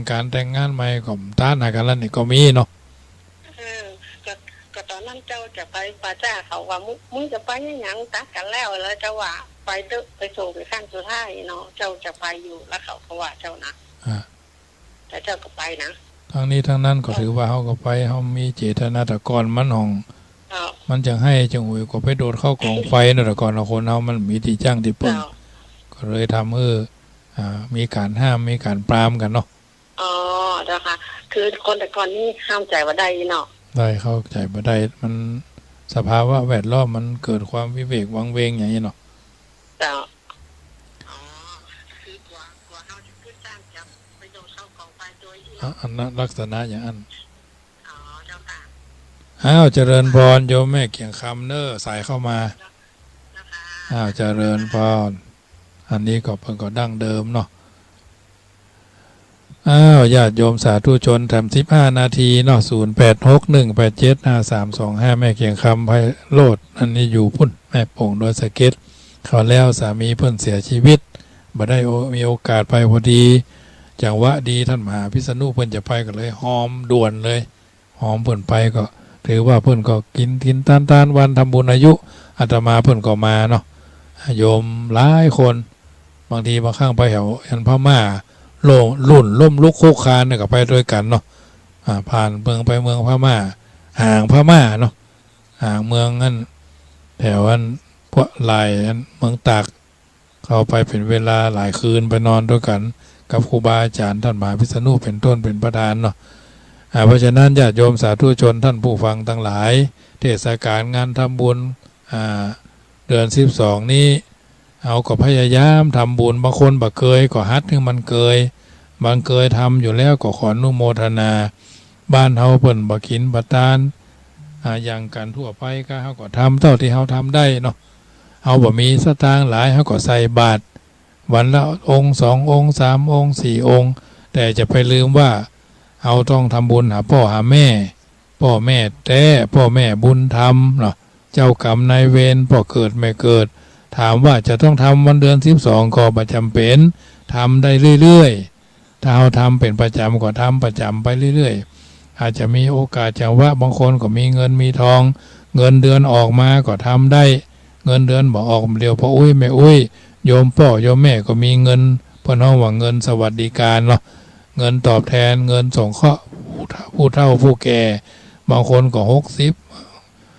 600 700 800 900ปันเนาะเงินกินเงินตาลนั่นแหละเพิ่นก็ถือว่ารัฐบาลเพิ่นก็หันความสำคัญของผู้สูงอายุของผู้สูงวัยเพิ่นก็มอบสิ่งที่ดีที่อันนั้นแล้วก็มีบัตรอันนั้นเบ็ดอันนี้เอาฟังพอหรอตั้งแต่ละบ้านเพิ่นก็มีนโยบายแต่สำหรับพระเจ้าประสงค์ก็มีอยู่อาตมาภาพนี่ถือว่าเป็นเจ้าอาวาสเพิ่นเฮาว่าได้นิตยพัฒน์เจ้าอาวาสก็มีสิทธิ์ที่จะไปได้เงินจากญาติโยมถึงวันนี้ก็ถือว่าทุกวัดทุกบ้านทุกชุมชนทุกครอบครัวอันรายจ่ายนี่มันมีเหมือนกันทุกครอบครัววัดก็ถือว่าเป็นครอบครัวใหญ่ถึงวันนี้ที่วัดจังกำนี่ก็มีรายจ่ายเดือนละ 12,000 บาท 12,000 บาทมีอย่างพ้อง มีค่าน้ำค่าไฟนี่ก็บาท3,500ก็4,000นี่แหละค่าเน้นไปโรงเรียนแถมค่าเน้นไปโรงเรียนแต่ละวัน2 ตนก่อน80 100พ่องต่อวันเนาะลดเดือนแถมคนละ2,000ต่อเดือนคนละ1,000 2 ตนก็2,000ไปโรงเรียนเมธีพุทธิกรเนาะค่าอื่นๆที่พระทะแหนมค่าโทรศัพท์มือถือค่าอินเทอร์เน็ตเนี่ยสรุปแล้วเดือนละ10,000-20,000ตาเพื่อเลิศอะไรอย่าโยมถามว่าเหนื่อยก็มันก็ต้องเหนื่อยคิดจะเป็นผู้นำต้องนำจนตายนะเจ้าวาดนี่เป็นจนตายนะโยมต้องเข้าใจมันบ่เหมือนชาวบ้านเจ้าวาดก็ต้องพยายามประคับประคองสรีระร่างตนตัวแต่ละวัดแต่ละวาอย่าฮื้อได้ป่วยอย่าฮื้อได้เจ็บอย่าฮื้อได้ไหมเนาะเจ็บฝนเจ็บเป็นเย็นอุ่นอันตรายจะได้ไปนอนทับนอนแทบเหมือนชาวบ้านเปิ่นยังมีแม่บ้านเปิ่นยังมีพ่อบ้านเปิ่นยังมีลูกบ่าวลูกสาวโอ้ทูเจ้านี่หมดสภาพเลยถ้าเป็นอย่างนั้นแต่ทั้งนี้ทั้งนั้นเวรกรรมเวรสัตว์โลกเขาอยู่ด้วยกรรมไผ่กรรมมันเวรไผ่เวรมันเนาะต้องไปตามสภาวะการเหตุการณ์นั้นเพราะฉะนั้นในค่ำคืนของวันอังคารญาติโยมสามารถติดตามฟังได้ทุกโอกาสทุกเวลาถ้าบัดทิศศาสนกิจอันใดทุ่มเกิงถึง4 ทุ่มเป็นรายการธรรมะที่ธรรมาภาพพระมหาประสิทธธรรมาภินันโทเจ้าวาดวัดจังกำตำบลมะกอกอำเภอป่าซางจังหวัดลำพูนจะได้สาธยายจะได้สาธกยกเอาน้ำทำคำสอนในทางพระพุทธศาสนามามาจามาทักมาทายมาเป็นปฏิการะต่อบุญแทนคุณญาติโยมสาธุชนที่อยู่ทางบ้านฟังแล้วอย่าฟังได้ฟังแล้วก็ฟังแล้วฟังแล้วก็พิจารณาไปโดยบางสิ่งบางอย่างฟังดูแล้วอาจจะแรงกาอาจจะบาแรงกาก็ถือว่าเราตั้งใจทำดีแล้วบุญกุศลที่เราได้ทำจะรับจะนอนแต่ละวันแต่ละโอกาสก็ไหว้พระอย่างน้อยๆก็ไหว้พระ5 ครั้งเพิ่นว่าไหว้พระ5 ครั้งไหว้พระพุทธไหว้พระธรรมไหว้พระสงฆ์ไหว้คุณพ่อคุณแม่ไหว้คุณครูบาอาจารย์ดังคำที่บัณฑิตท่านบอกว่าอรหังสัมมาสัมพุทโธภควาพุทธังภควันตังอภิวาเทมิอันนี้ไหว้พระพุทธกราบสวาคาโตภควตาธัมโมธัมมังนามัสสามิอันนี้ไหว้พระธรรมกราบสุปฏิปันโนภควโตสาวกสังโฆสังฆังนะมามิอันนี้ไหว้พระสงฆ์กราบมาตาพิตโรวันธามิไหว้พ่อไหว้แม่กราบคุณูปการโรวันธามิไหว้ครูบาอาจารย์ครูเก้าครูปายครูตายครูยังอาจาริยะอาจาริยังเจ้าทั้งหลายที่เฮาทั้งหลายได้กระทำปั้มเพ็งกันมาคือแล้วเสียยังเจโตปณิธานจุเนี่ยจุปการจุใหญ่น้อยใจยิงพระเจ้า5 พระองค์นี้จะได้ดำรงให้เฮาท่านทั้งหลายอยู่เย็นเป็นสุขอายุมั่นขวัญยืนจุเนี่ยจุปการไปใจเพราะฉะนั้นบุญกุศลเป็นสิ่งที่ทุกคนปรารถนาฮือดีฮือมีกับตัวกับตนไปใจสมควรที่เฮาท่านทั้งหลายเป็นพุทธศาสนิกชนจะรับจะนอนแต่ละคืนแต่ละเตื้อก็ไหว้พระนุบธรรมฮือแล้วเสียยังกรรมคำปรารถนาก่อนจากกันจะไหว้พระเจ้าแก้ว5 โกฏากว่าสาธุโอกาสะกาแด่พระปัญจรัตนะผ่านแผ่วพระแก้วเจ้า5 ประการตนทรงอนันตาที่คุณญาณหาที่สุดบ่ได้หมู่เฮาท่านทั้งหลายก็ไหว้ละสาและสักการะบูชายังพระพุทธเจ้าพระธรรมเจ้าพระสังฆเจ้าพระมหาจีนธาตุเจ้าเจดีย์12 ราศีเป็นต้นว่าชวดหนูฉลูวัวขานเสือเถาะกระต่ายมะโลงงูใหญ่มะเสงงูเล็กมะเมียม้ามะแม่แปะวอกลิงลากาไก่จอหมากุนหมูไม่สลีมหาโพธิลูกขาและพระมหาอุปคุตเถระเจ้าโอกาสที่ศรัทธาสาธุชนท่านผู้ฟังทั้งหลายได้ฟังน้ำทำคำสอนในรายการเสียงธรรมก่อนรับตาซึ่งบรรยายสาธยายโดยอัตมาภาพพระมหาประสิทธธรรมาภินันโทวัดจังกำตำบลมะกอกอำเภอป่าซางจังหวัดลำพูนญาติโยมได้ยินได้ฟังแล้วก็ไหว้พระนุบธรรมเรียบร้อยดีถีอันเป็นมงคลเลิศแล้วจักได้ไหว้พระเจ้า5 โกฏาก ปฐมวิภาคเบื้องต้นหนตีพากันแนบใต้ไหวสาองค์พระมุนีตนซักสวดกับตั้งพระบทพระบาทพระสรีระธาตุเจ้าเจดีย์กับตั้งไม้สลีมหาโพธิ์มีหลายโกฏนานาตุติยาน้อมไหวพระธรรมคำสอน84,000 พระธรรมขันธ์ว่าอันตติยาวานงามบ่เศร้าที่3เอาท่านทั้งหลายไหวพระอริยสังฆเจ้าหมายมีพระมหาอัญญาโกณดัญญะโคตรเก้าเงาเอตระหิเป็นปริโยสารจตุทวานขันธ์พุ่นทวนสี่ได้ไหวได้สาได้สักการะปูจาสมถกรรมฐานและวิปัสสนาธรรมกรรมฐานอันเป็นกองแห่งอริยสัพพุริยสัจเจ้าได้กระทำปั้มเป็นกันมาปัญจมาวานขันธ์พุ่นทวนห้าเอาท่านทั้งหลายก็ไหวยังคุณพ่อคุณแม่ปู่ย่าตายายคุณพระผู้มีพระคุณทั้งหลายคุณครูบาอาจารย์เจ้าทั้งหลายตั้งแต่ครูเก้าครูปลายครูตายครูยังอาจาริยะอาจาริยังเจ้าทั้งหลายไปใจบ่เจ้าแต่นั้นเฮาท่านทั้งหลายได้ไหวได้สานบมือ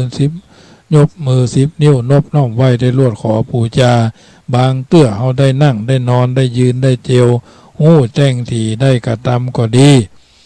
บ่หู้แจ้งทีหากได้กระทำก็ดีก็คือกลายเป็นนัตถิวิปาโกอโหสิกรรมอย่าได้เป็นนิวรธรรมกรรมอันแก่นกล้า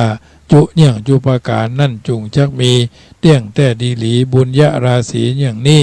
เอาท่านทั้งหลายจักอุทิศไปหาพ่อหาแม่ปู่ย่าตายายข้าขูนวงศาพ่อเกิดแม่เกิดเท้าจตุโลกบาลตั้งสี่เสื้อวัดเสื้อวาเสื้อบ้านเสื้อเมืองฝายเทวบุตรเทวดาเจ้าทั้งหลายอันรักษายังวัดวาบ้านจองหองหอตุตี้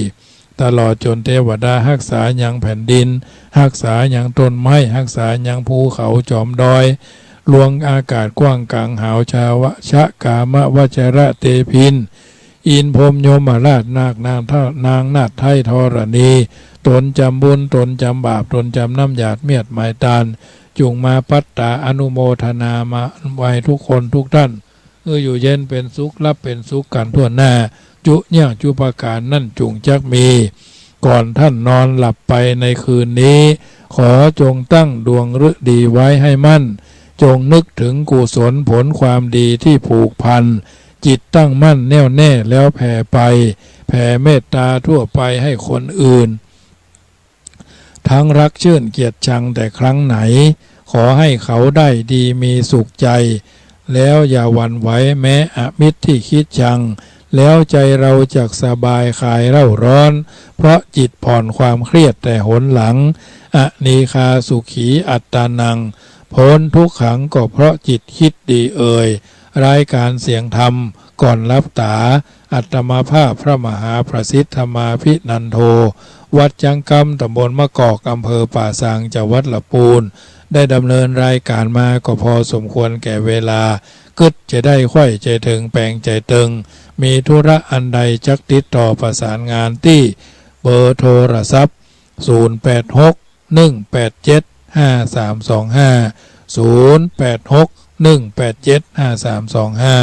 รัตนัตยานุภาเวนะรัตนัตยเตจะสา